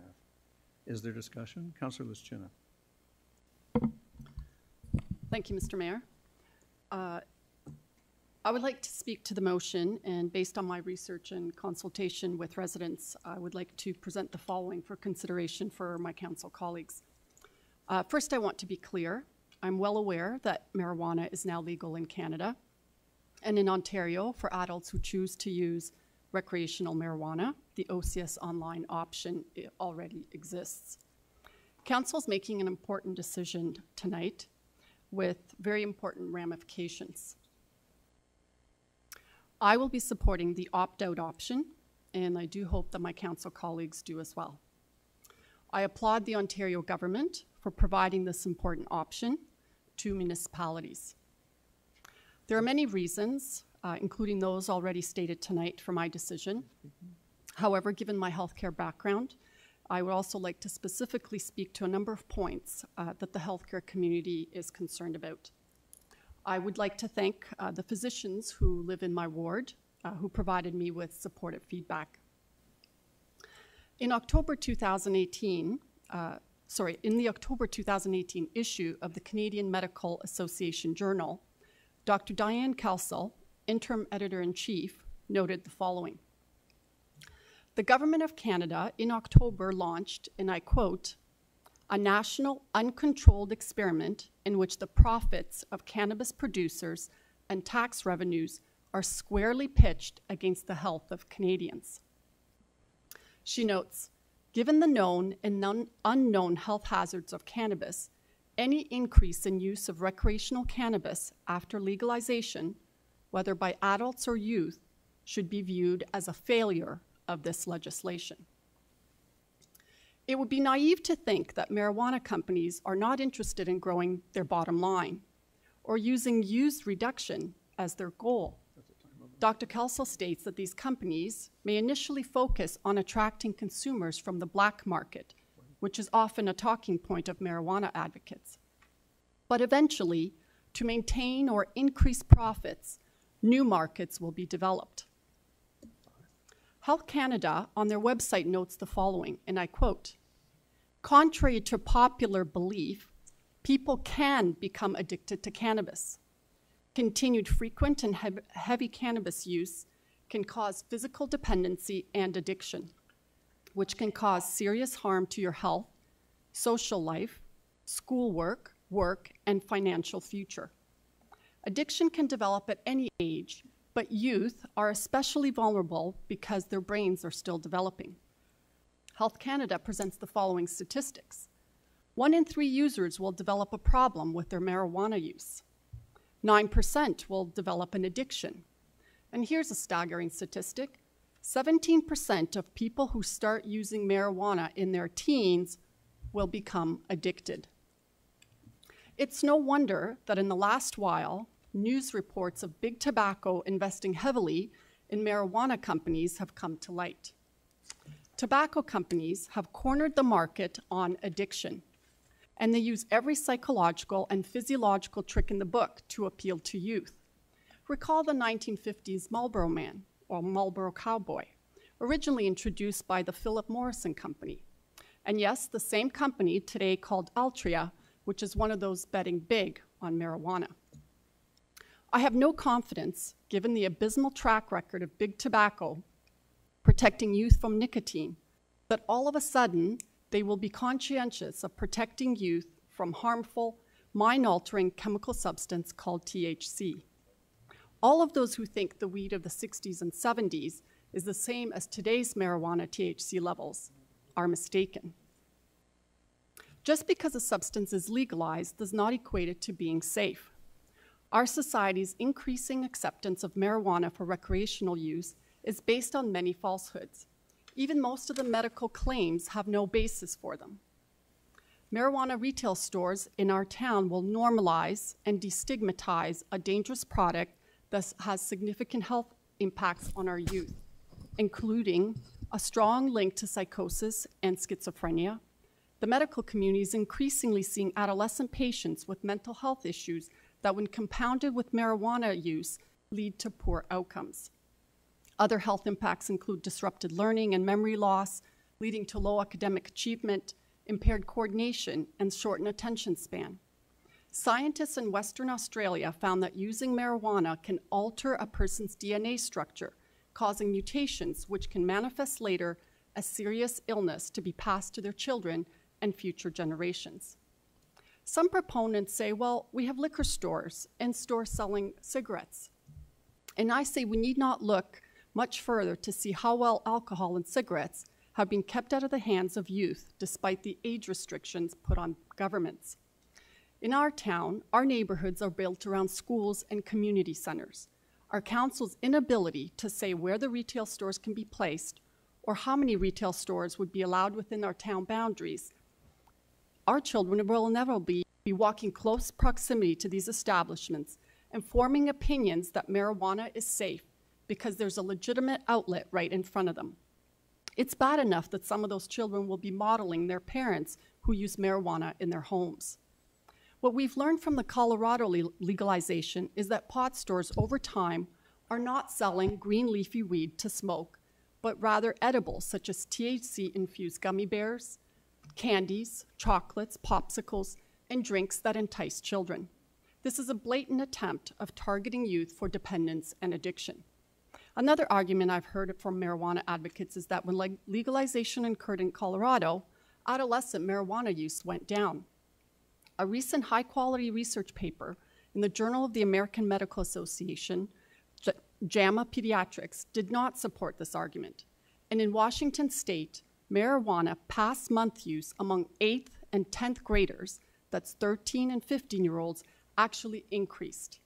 The researchers stated that the findings suggest legalization of recreational marijuana use reduced stigma and perception of risk associated with it.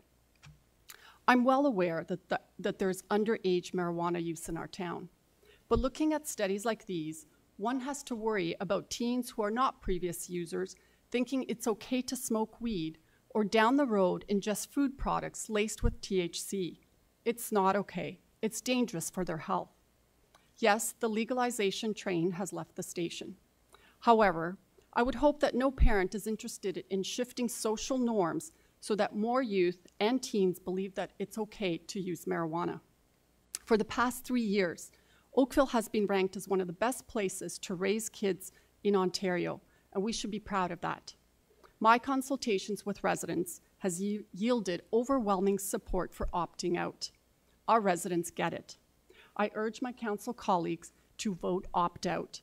Let's not be a willing participant in this experiment. Thank you. Thank you, Councillor.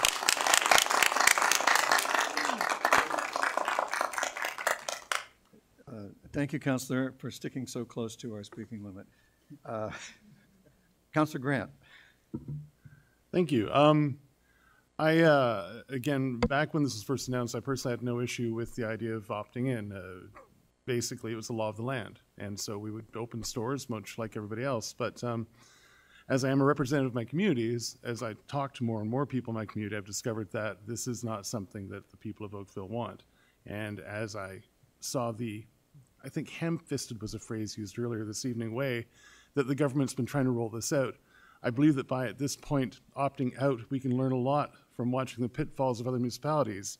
And at least if the time comes when we do, possibly, I'm not saying we will, but if we do possibly opt in, we at least have that kind of learning lesson from other people making the mistakes instead of us.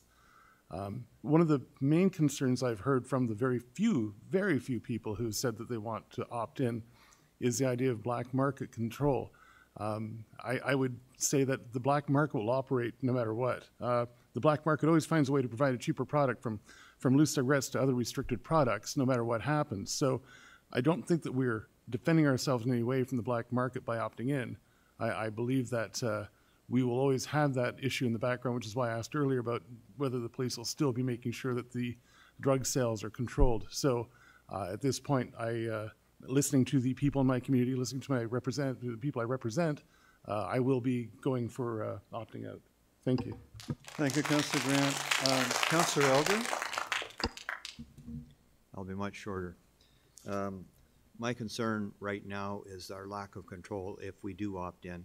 My biggest concern is 150 meters from schools. I think we need, I'm not against the stores, but not at this time until we have some control of where the stores can go in Oakville. So I will be voting to opt out. Thank you. Thank you, Councillor Elder. Councillor O'Meara. Thank you, Your Worship. I did a survey with my constituents, and the results were clear as mud. It was a statistical tie about opt-in and opt-out, and that just puts forward an emphasis that this is not an easy decision. But when I read the provincial minister of finance say something like, it's the Ontario government for the people, and if we had our way, there'd be as many cannabis retail stores across this province as the market can sustain. That scares me. And it scares me because we don't have any municipal control over what that looks like and how that's going to take fold. I do not want anyone to take my position today as against retail sales in this. I will be voting to opt out, but it's only because of the stumbling blocks that we've had from multiple levels of government and how they treat us as a community partner. So I thank staff for bringing it back in December. I look forward to making a decision then, and hopefully some of the roadblocks will be taken down. But at this point right now, I will be voting to opt out. Thank you, Your Worship. Thank you, Councillor. Councillor Knoll. Thank you, Worship. First of all, thank you for the opportunity to move that motion. It's an important motion for all of us to have an opportunity to speak to, and I apologize for the confusion around the report date. I, for some reason, thought it was 1 year, and I hadn't reread the motion, so I apologize for creating that bit of confusion. For me, at this point, legalization is a moot point. Dr. Lischina has summed up the reasons why this is a bad national policy, and I fully support her position, but that's not why we're here today, and that's not what I'm going to be arguing. The arguments about the specific economic benefits for our community and disrupting the black and gray market are not realistic, and I don't find those compelling to change my opinion on the opt-out issue. As the mayor has emphasized earlier, and as we've seen in reports, we do not share in a significant portion of tax revenue. And what we do get will, in my opinion, not cover the costs of the implementation and the impacts of this new national law. Now, as far as pushing back the black and gray market, there is no evidence of that. In fact, in the United States jurisdictions where legalization has already occurred, this has not been the case. There have been new demands created, societal normalization, as well as the elimination of legal risk to use, creating new markets. And as a result, many jurisdictions in the United States have seen the black and gray market in fact flourish. Now, I accept the fact that there are medicinal benefits of cannabis, and in all meetings, both meetings we've had on this issue, I have clarified that nothing we will be doing today will in any way impact or make the medicinal cannabis products less available to those users who require it for their treatment. And I'm satisfied that that's the case from my own research, from what I've heard from staff, that that's not the issue. So the medicinal issue is, in my mind, off the table. Now, the other thing that's important to me is that, as I said earlier, this is a national law. And some might say that municipalities don't really have the right to meddle in what has become national policy. And I don't think that we are. I don't think we are, in fact, at all, because there is no impediment for legal users, those of age, etc., to access recreational cannabis. The Ontario Cannabis Store is open. The only impediment may be a few days delay in getting the product, but that is a perfectly viable and legal route to get it.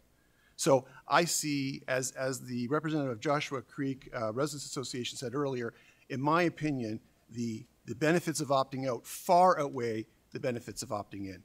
I have absolutely no issue with receiving a report back in December. As was stated, we can defer, we can ignore, or we can otherwise send the report back off into the future to gather more information. That doesn't worry me. So thank you for the time to speak today, and I hope that I really hope this is going to be an unanimous position on the part of this council. Thank you, Councillor Knoll. Councillor Dudek? Thank you, Your Worship. Similar to my colleague, Councillor Elgar, I'll be brief as well.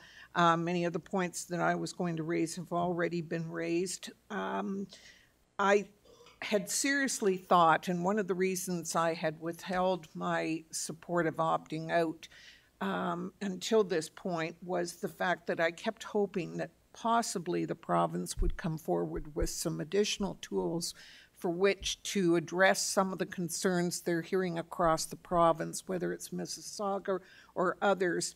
To me, there is no way I'm going to permit something like this to take place for, and I'm sorry, to me, a paltry $91,000 doesn't even scratch the surface.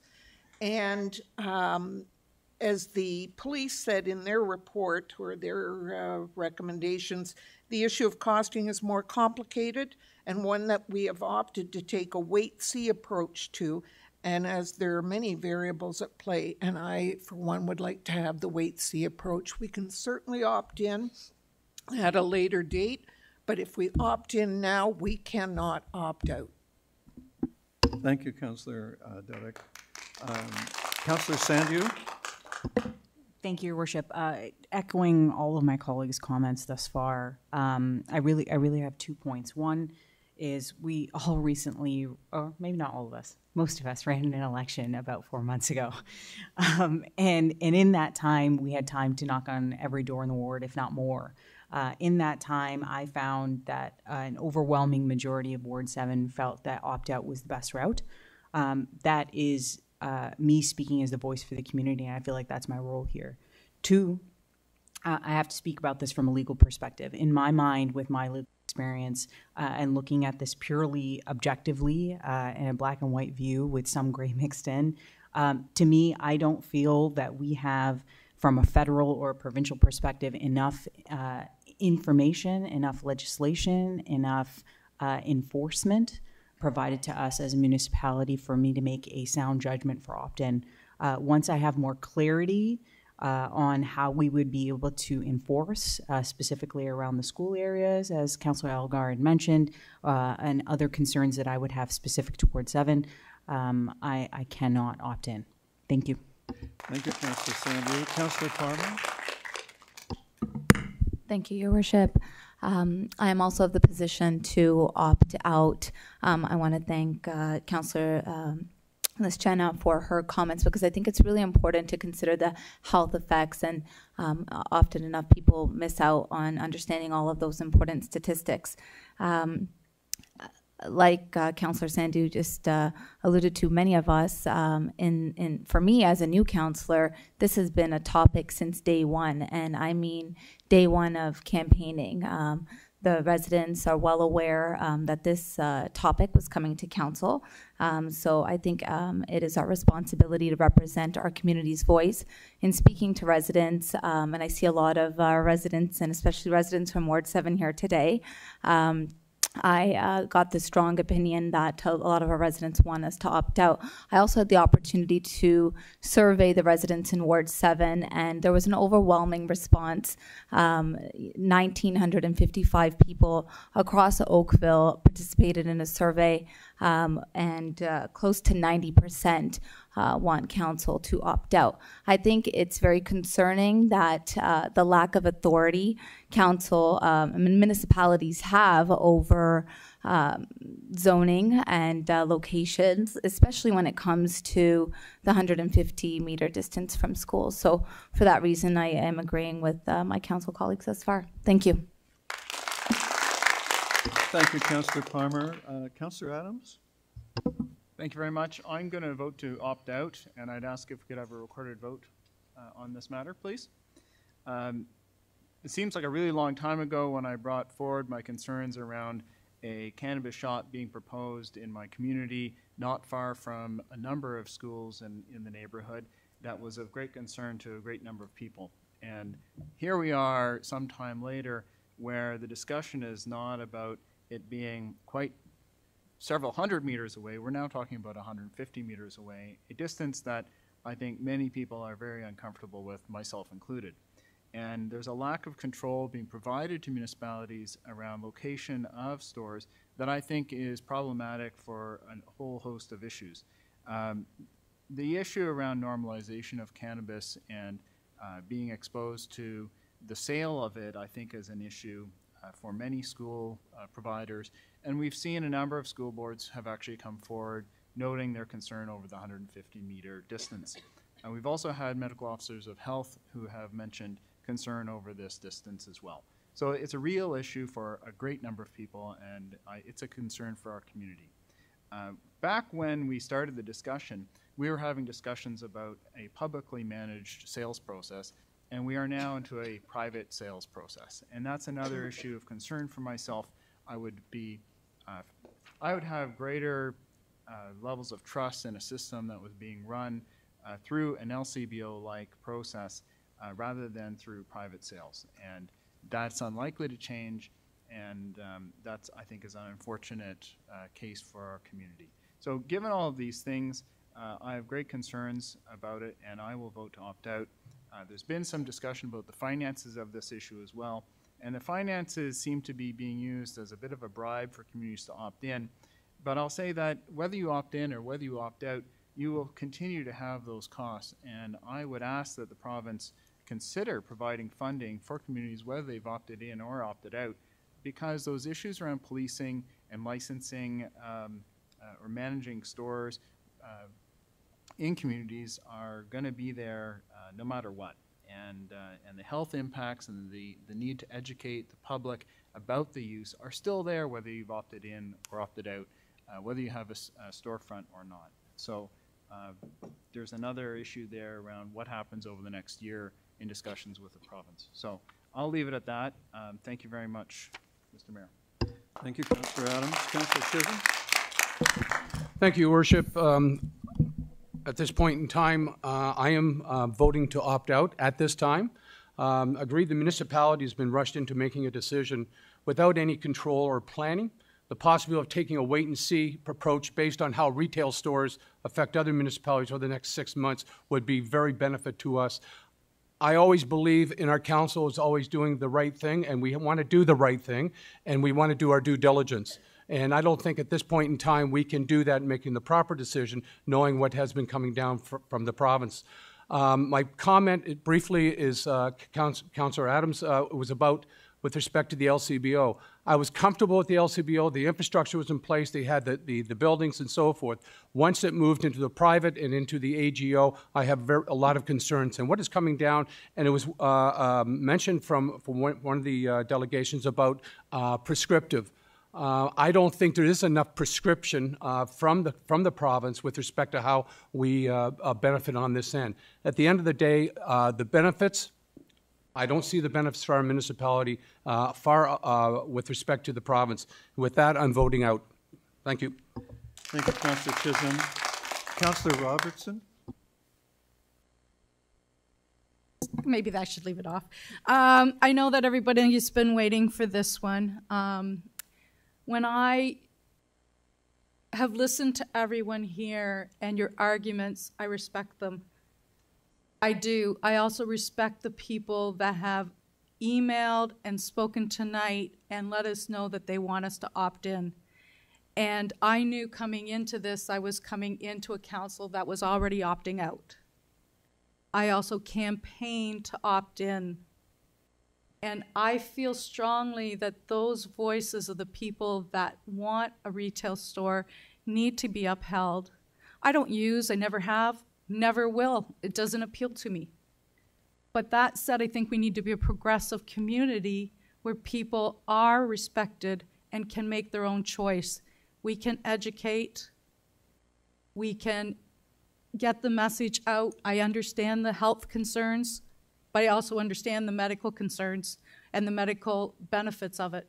So to walk into a retail store is something that there is 50% of our ward has said they want. So I am going to take that risky measure and I am going to vote opt-in. Sorry. Thank you, Councillor Robertson. Councillor Hazlet-Thiel. I want to start by just thanking the Ward 3 residents who who reached out to Councillor Giddings and myself, and the tremendous emails that really took the time to explain their perspective and their rationale. There was some really very moving, passionate emails about opt-out, and there were some equally persuasive arguments around opt-in. But I think somebody said tonight that the province has fumbled the ball, and I think that is an incredibly accurate statement. I hope, and I will be opting out, that the province takes the signal of another community saying we're opting out to revisit how they work with us to allow greater control over the number and the location. One of the great emails we got talked about not wanting bunching, that, you know, could you figure out a way to opt in but regulate it and not have them bunch around and make sure there's not that many of them. So to do all that, we need a provincial partner that wants to provide that to us. And at this point, we do not have that authority. And so I will be opting out. Councillor Longo? Thank you, Your Worship.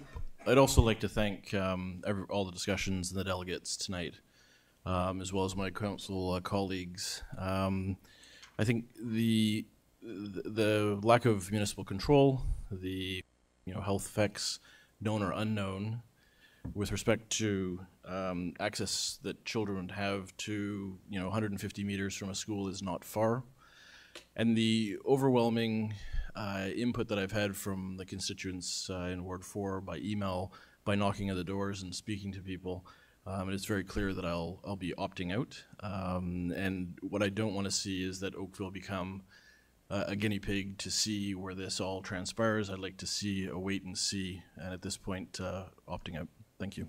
Thank you, Councillor Longo. That's everybody except Councillor Giddings. I'll offer you a chance to speak.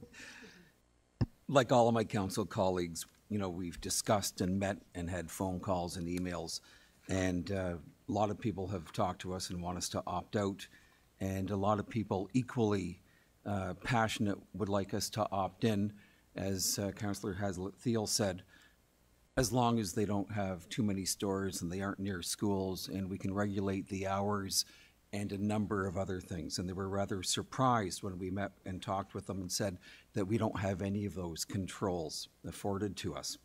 And so while we can opt in at any time, I think it is prudent to opt out initially, providing us time to see the experiences from other municipalities and see the pros and cons and react accordingly at that time. Thanks.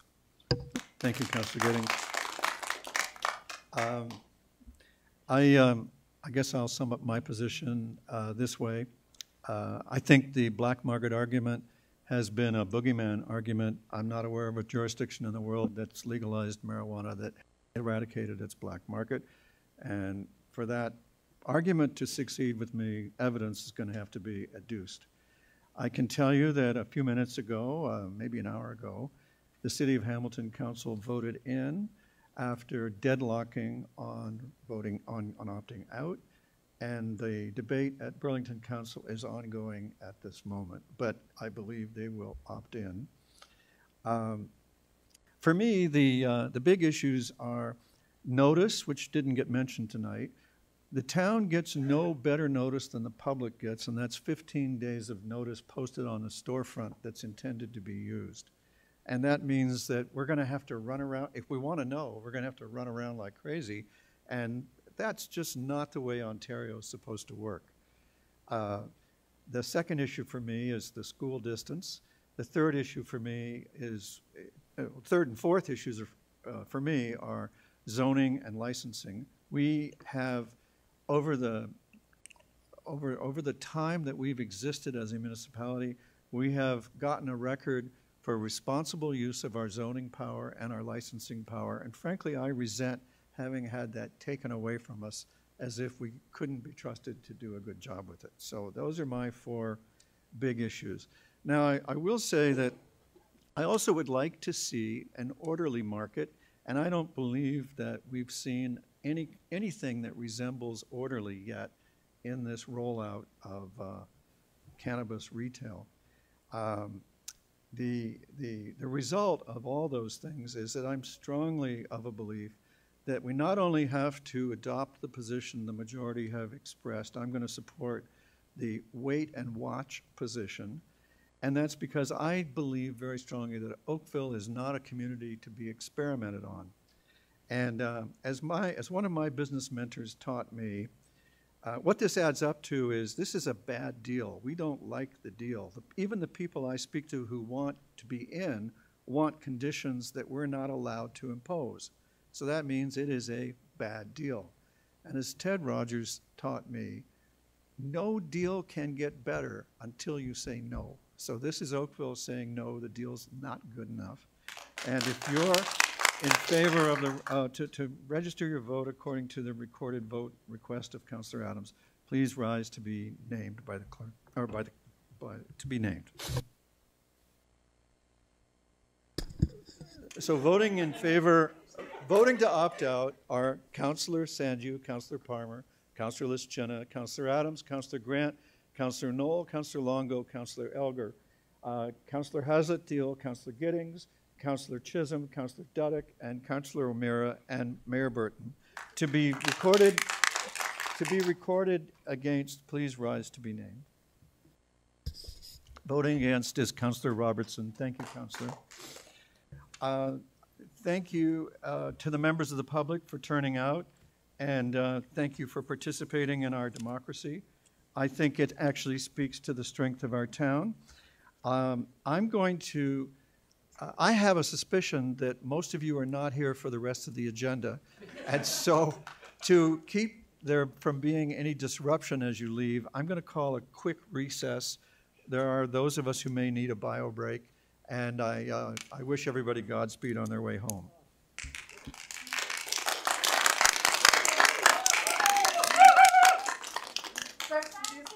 Mayor, I don't need to wear this one anymore. Thank you, Mayor, for my. Thank you.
All right, I'm going to call back to order the Planning and Development Council meeting. Thank you, everybody, for the orderly way we made the transition.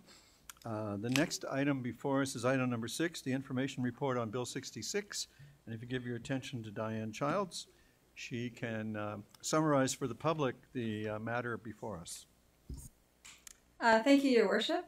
I'm here to discuss item 6 of the addendum agenda, which is an information report on Bill 66, an act to restore Ontario's competitiveness by amending or repealing certain acts. The first reading of Bill 66 was on December 6, 2018. I just see a spelling mistake on my first slide. Great. The purpose of this report is to provide a summary of the proposed amendments to the Planning Act that would allow a municipality to pass an open for business planning bylaw. So the intent of Bill 66 is to introduce a new economic development tool intended to remove traditional planning approvals. What it does is introduce a new planning process to expedite these planning approvals. The bill proposes over 30 actions impacting 12 provincial ministries. The province is accepting comments on the proposed bill up to January the 20th. So the new process is entitled an Open for Business Planning Bylaw and is optional for municipalities to use. It is proposed to be limited to new major employment uses, which is defined in the bill as 50 jobs for municipalities less than 250,000 people and 100 jobs for municipalities of more than 250,000 people. What it does is allow the municipality with permissions from the province to authorize the use of land, buildings, or structures for a prescribed purpose. The proposed regulations are intended to facilitate the use of an open for business planning bylaw. It's a mouthful. They include requiring confirmation that the proposal is for a new major employment use, providing evidence the minimum job creation threshold is met, identifying the uses of land, building, or structures that may be authorized by the tool, and prescribing how notice is to be given to the Ministry of Municipal Affairs and Housing following the passing of an open for business planning bylaw. So with respect to the process, if a municipality requests the minister to pass the bylaw, certain provisions of the Planning Act and other provincial acts would not apply. The proposed streamlined process would allow municipalities to permit the use without having to adhere to local requirements such as the official plan or the zoning bylaw, allow municipalities to impose planning-related conditions to facilitate the process, allow public consultation at the discretion of each municipality. In addition, it should be noted that decisions are final and cannot be appealed. Finally, the requirement for decisions to adhere to provincial policies and plans would be removed. So staff have completed a townwide scan of where the use of an open for business planning bylaw may want to be considered, and are the opinion that really in Oakville there are limited opportunities as it's proposed. As currently drafted, adjacent local municipalities and the upper tier municipality would no longer be required to be circulated until after the open for business planning bylaw was already passed. Finally, it's important to note that there are no appeal rights contained currently in the process. So that's a very brief overview of the draft legislation in Bill 66. I'd be happy to try to answer any questions that you have. Thank you. Councillor Elgar has a question.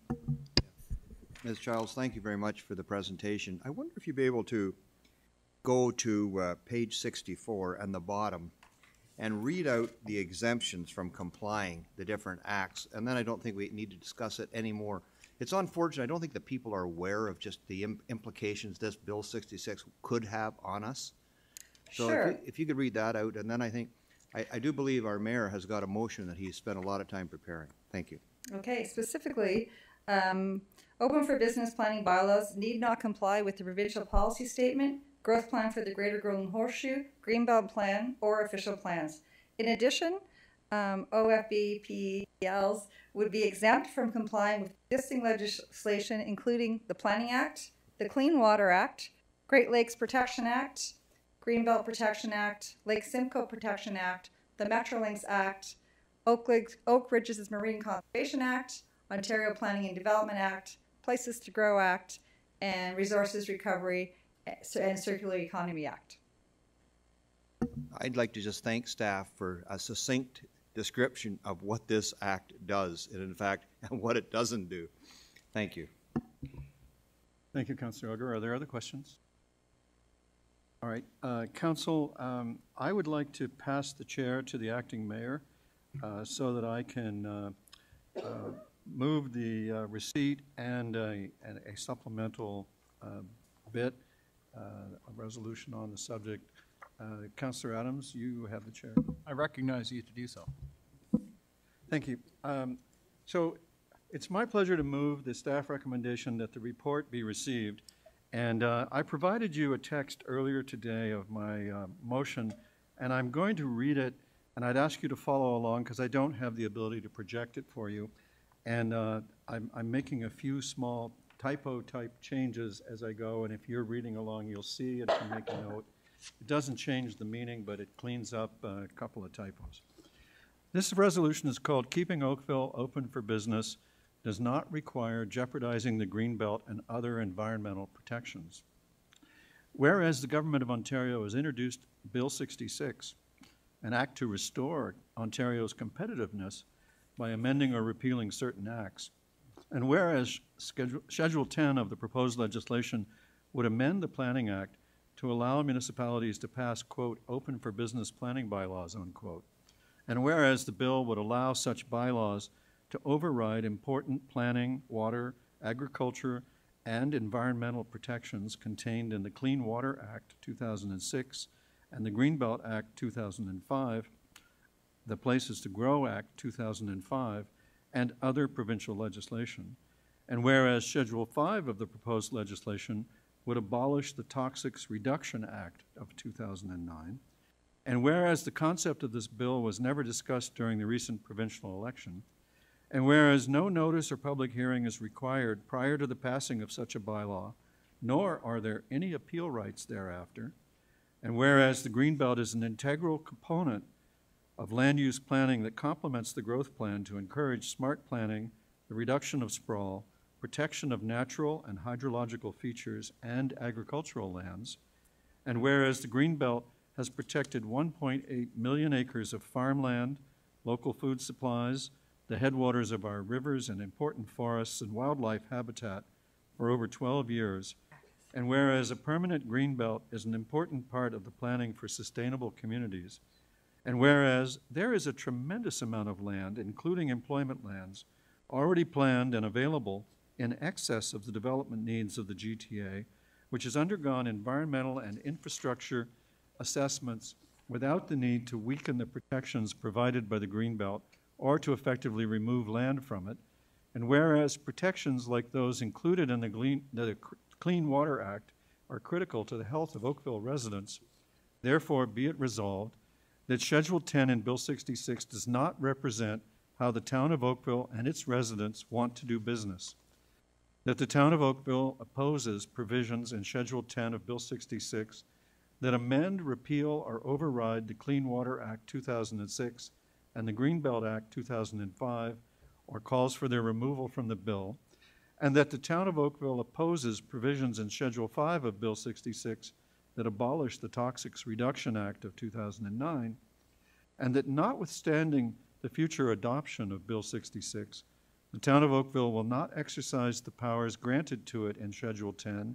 or any successor sections or schedules to pass such planning bylaws where they are contrary to its official plan, that's our official plan, and that the approval of a Bill 66 bylaw for a lower tier municipality require the review and approval of the upper tier municipality, and that the approval of a Bill 66 bylaw clearly require that the integrity of the Greenbelt and source water protection be achieved, and that this resolution be distributed to the leaders of all parties represented in the legislature, the Minister of Municipal Affairs and Housing, the Minister of the Environment, Conservation and Parks, all Greater Golden Horseshoe municipalities, all Halton MPPs, and the Association of Municipalities of Ontario.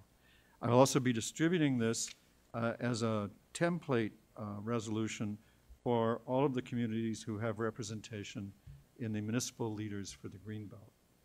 And I thank you for your attention to the motion, and I would ask for a recorded vote. Councillor Dudek. Thank you, Your Worship, through you, Mr. Chair. I just wanted to express my thanks for the drafting of the motion. I think you have accurately and succinctly condensed everything that I know several of us around the table have been worried about. And I think we need to send a very strong and resounding message to our provincial partners that we are not going to do anything to our green belt, our waters, our environment. It's a no. Any others? Is that it? Okay, then to show your support for the motion, please stand for the recorded vote. Councillor Sandhu, Councillor Parmar, Councillor Lischina, Councillor Adams, Councillor Grant, Councillor Newell, Councillor Longo, Councillor Elgar, Mayor Burton, Councillor Hazlett-Thiel, Councillor Giddings, Councillor Chisholm, Councillor Dudek, Councillor Robertson, and Councillor O'Meara. That is a unanimous vote. Thank you very much. Mayor Burton, I'll pass this back to you. Thank you, Mr. Chair and Councillor Adams. Council, our next item of business is item number 7, the information report on the Province of Ontario's Increasing Housing Supply in Ontario consultation document. And Ms. Childs, I, for one, would like to have your presentation. I think it's beneficial to the media and the public for them to hear this. Okay. So I'm here tonight to discuss item 7 on your addendum agenda, which is an information report on the increasing housing supply in Ontario provincial consultation. So what I'm hoping to cover tonight is to provide some background on what the consultation document says, to summarize what the Halton Area Planning Partnership joint submission concluded, and finally maybe have a discussion with Council on the consultation document. So on November 28th, the province released a document entitled Increasing Housing Supply in Ontario. The province is seeking public input on this document, and the deadline for submission is January 25th, 2019. HAP's joint submission was prepared and distributed tonight for Council for consideration, and this joint submission will also be considered by Regional Council at their meeting January 16th. And finally, the joint submission will be submitted to the province prior to the commenting deadline of January the 25th. So the consultation document is seeking information to increase housing supply in Ontario. Input gathered will inform a provincial housing supply action plan that the province intends to create following the completion of this consultation. The consultation document is organized around 5 themes: speed, mix, cost, rent, and innovation. The assumptions made in the document are speed. It takes too long for development projects to get approved. Mix, there are too many restrictions on what can be built to get the right mix of housing where it is needed. Cost, development costs are too high because of high land prices and government-imposed fees and charges. Rent, it is too hard to be a landlord in Ontario and tenants need to be protected. And finally, innovation, other concerns, opportunities, and innovations to increase housing supply. So the joint submission, it was presented in 2 parts. A main document containing general comments on the 5 themes, and an attachment containing specific comments to the questions asked on each of the themes in the consultation document. So some of the highlights from the joint submission are an integral analysis of the various factors defining and impacting housing supply and affordability seems to be missing from the document. Housing issues are complex and tied to too many factors, including economic and market conditions. There's also a lack of clarity in the document regarding next steps towards the development and implementation of the plan. Clarification is needed around what municipalities should anticipate from this plan and how the plan will fit in with all the other ongoing legislations being brought forward at the province at this time. The province is encouraged to ensure that any changes to address housing supply and affordability issues are coordinated with additional changes to plans, policies, and tools the province is contemplating at this time. And finally, the engagement timeframe for this initiative is far too short, especially during the holiday season, and does not allow for sufficient analysis and discussion on an issue as important as housing affordability. So that's all I was going to say. Well, that says a lot. Are there questions? Councillor Hilger. It's actually, it's not what it is, it's a compliment to thank what your staff and the rest of the municipal staff along with the region have prepared a report that's going back, which is here. And it does a very good job of highlighting what we are concerned about. So without getting into all the details, I thank you for the report. Thank you. I do hope that members of the public will take the trouble to read this report. I think it'll give them a bit of a start when they read it. Councillor Adams. Thank you very much. I just wanted to thank our staff for the speed with which they put this together. The amount of time that was available to do the consultation, especially over the Christmas period, it was just not enough, and not an appropriate amount of consultation for the importance of the issues that are involved here. And I really do hope that the province will extend the timeframes to do a proper consultation on the issues associated with housing. It's such an important issue for the GTA. I don't think that they're doing it right. So thank you very much. Thank you, Councillor Adams. Councillor Adams, I would like to offer you the chair again so that I can not only move the staff recommendation, but make a few changes and additions to it. I would be glad to recognize you. Thank you. Council, on the recommendation before us, I move part one, that the planning services report be received, and part two, that the planning services report be submitted to the Ministry of Municipal Affairs and Housing by the submission deadline of January 25th and copied to, this is the additional bit, and copied to Halton MPPs. And number three, that the planning services report be forwarded to the region of Halton, the city of Burlington, the town of Halton Hills, and the town of Milton for information. And fourth, that the Council of Oakville recommend the province remove its portion of the HST, that's the harmonized sales tax, from housing to make it more affordable and not increase the cost of home ownership by shifting the costs of growth from development charges to the existing property tax payer. And I would ask for a recorded vote. Councillor O'Meara. Sorry, I just well, I respect and I appreciate that.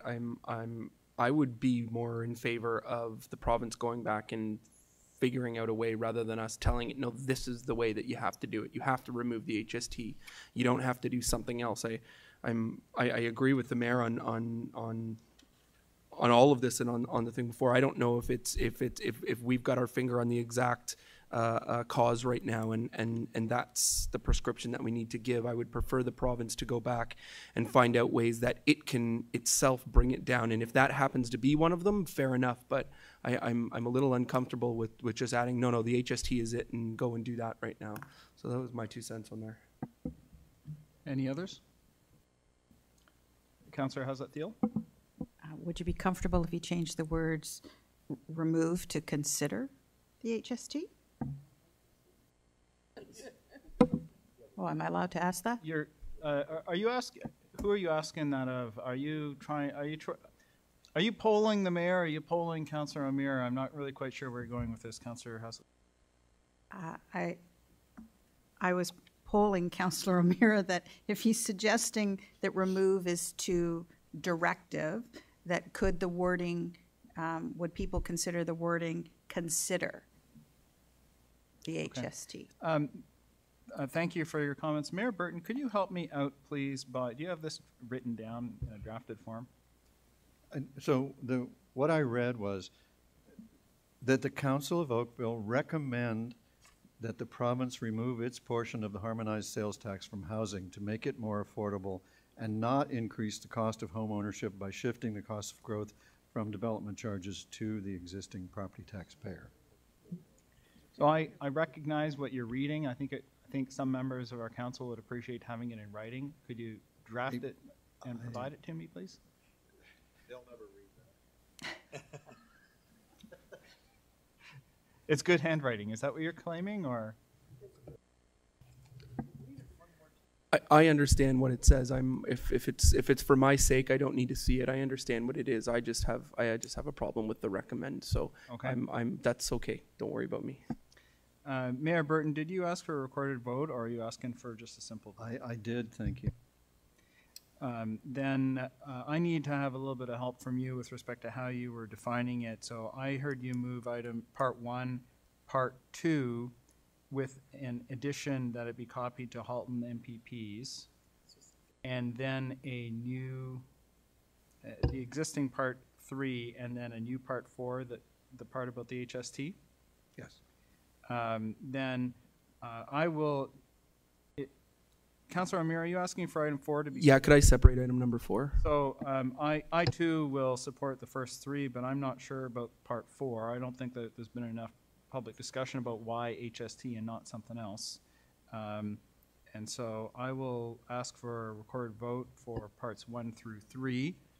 Are you prepared for that? I'm prepared for anything. We're in your hands. Before you call the vote, I'd like to speak to my motion. Then the floor is yours to speak to the motion. So the reason I'm choosing HST is because it's the only other piece of revenue out there that's big enough and comparable to the DCs. And I have information that they are fixing to reduce the DCs and shift costs onto the property taxpayer. And one of the 3 big reasons that I got into municipal politics was to defend the taxpayer against the costs of growth, and that's why I'm doing it. It's really the only other option out there. So, so I will happily vote for it, and if people don't want to, that's fine. I have no expectation that they'll actually do it, but anyway, I feel like we need to generate the discussion, and that's the reason I'm doing it. Councillor Elgar? I'll gladly be supporting Mayor Burton on this, because if you read what Halton Region and all the municipalities put together, they're saying development charges does not support the principle of growth that growth pays for growth. That was recently amended by the province. And there's lots of good words in here. At the region alone, it's $14.1 million. And on a regional basis, including the municipalities right now, on an annual basis, we're losing $85 million if you add the municipalities and the region. That is onto the existing taxpayer base. And that report was July of 2017, which included the region and all the municipalities. So we have to do something here. And I think if there's only one piece of wiggle room, it's the HST, then let's help the homeowners but not hurt the residents of Halton Region. Any others? Councillor Amira? Sorry, so are we speaking to the first 3 items then and not the 4th? Is that where we are right now? I am about to call the vote on items 1, 2, and 3, and I will call the 4th item the piece that approximately reads that council asked the province to reduce the HST instead of development charges. I think that's, I'm not getting the wording exactly right because I don't have it in front of me. It's a fair summary. So if you wish to speak to either of those 2 pieces, 1, 2, 3, or number 4 at this time, you're welcome to. Yeah, I thank you. Then on item number 4, I feel that HST is a consumption tax and it's used to go in the general tax revenue, and using that to subsidize developers instead of increasing the development charge is the wrong path. So I'm a little concerned with lowering the overall HST on a home purchase. In a way, it still lets the development community off the hook. So that would be, and I don't have the benefit of all the knowledge that the mayor does, and I'm a little off on this, but I just don't like making things voting on things on the fly like this, and don't fully think I grasp exactly the nuance of what we're asking the province to, what we're recommending that they do right now. Okay, before we take the vote, I have to take a different vote, and that is that we need to extend past the hour of 10 o'clock because we're just about to hit that hour. Councillor Knoll, are you willing to? It has been moved. All those in favor? That's carried. Does that satisfy the clerk? Thank you. Are there any other going back to the original discussion, are there any other speakers to either items part 1, 2, 3, or 4 of this? Then I will call the recorded vote on. Sorry, Councillor Hazlet-Thiel? Could you read it one more time? All right. We are about to vote on parts 1, 2, and 3 of item number 7, and that is the recommendation that the Planning Services Report, Information Report, Province of Ontario, Increasing Housing Supply in Ontario consultation document be received. 2, that the Planning Services Report, Information Report, Province of Ontario, Increasing Housing Supply in Ontario consultation document dated January 8, 2019 be submitted to the Ministry of Municipal Affairs and Housing by the submission deadline of January 25, 2019 and be copied to area Halton MPPs. 3, that the Planning Services Report entitled Information Report, Province of Ontario, Increasing Housing Supply in Ontario consultation document dated January 8, 2019 be forwarded to the Region of Halton, City of Burlington, Town of Halton Hills, and the Town of Milton for information. That is what I'm about to call the recorded vote on. Mayor Burton, is there a correction? I don't need a recorded vote on that. Very good. Then I am about to call a vote on those 3 items. All those in favor? That is carried. The next piece is the item, part 4, which I will paraphrase because I don't have the wording. And I think it would be helpful if Mayor Burton would read it out so that everyone knows exactly what it is. That the Council of the Town of Oakville recommend the province remove its share of the harmonized sales tax from housing to make it more affordable and not increase the cost of home ownership by shifting costs of growth from development charges to the existing property taxpayer. So that is the item that I'm about to call a recorded vote on. Are there any other speakers to the item?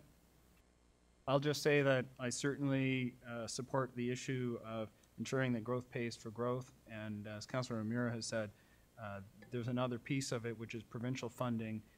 And there's a need to make sure that growth is paying for the provincial pieces of infrastructure as well. So all those in favor, please rise. If you wish to not support it, please stay seated. Those in favor include Councillors Sandhu, Councillor Parmar, Councillor Councillor Grant. You're kind of like Giddings. It's pretty close. Councillor Knoll, Councillor Longo, Councillor Elgar, Mayor Burton, Councillor Hazlet-Thiel, Councillor Giddings, Councillor Chisholm, Councillor Dudek, and Councillor Robertson. All those opposed, please stand. Councillors Lachuna, Councillors Adams, and Councillor O'Meara. It does pass. Thank you. It was close. It was close. Mayor Burton, I will pass the chair back to you because I think we're done with Thank you, Councillor. Council, we have no confidential discussion items. In fact, we have nothing left on the agenda except for me to ask for a motion to rise and report. Councillor Elgar, thank you for that. All those in favor? Opposed, if any? That carries. I rise and report the Committee of the Whole has met and made recommendations on consent items 1, 2, and 3, confidential consent items C1 and C2, and discussion items 4, 5, 6, and 7, as noted by the clerk. May I have a mover and seconder for the report? Councillor Chisholm and Councillor Giddings, all those in favor? The report is adopted. And is there new business of an emergency, congratulatory, or condolence nature? Thank you. Is there a mover and seconder for consideration and reading of the bylaws? Councillor Grant and Councillor Longo, all in favor? And the bylaws are carried as shown in the agenda. I want to thank everybody for your time and attention. It's been terrific working with you, and we are adjourned.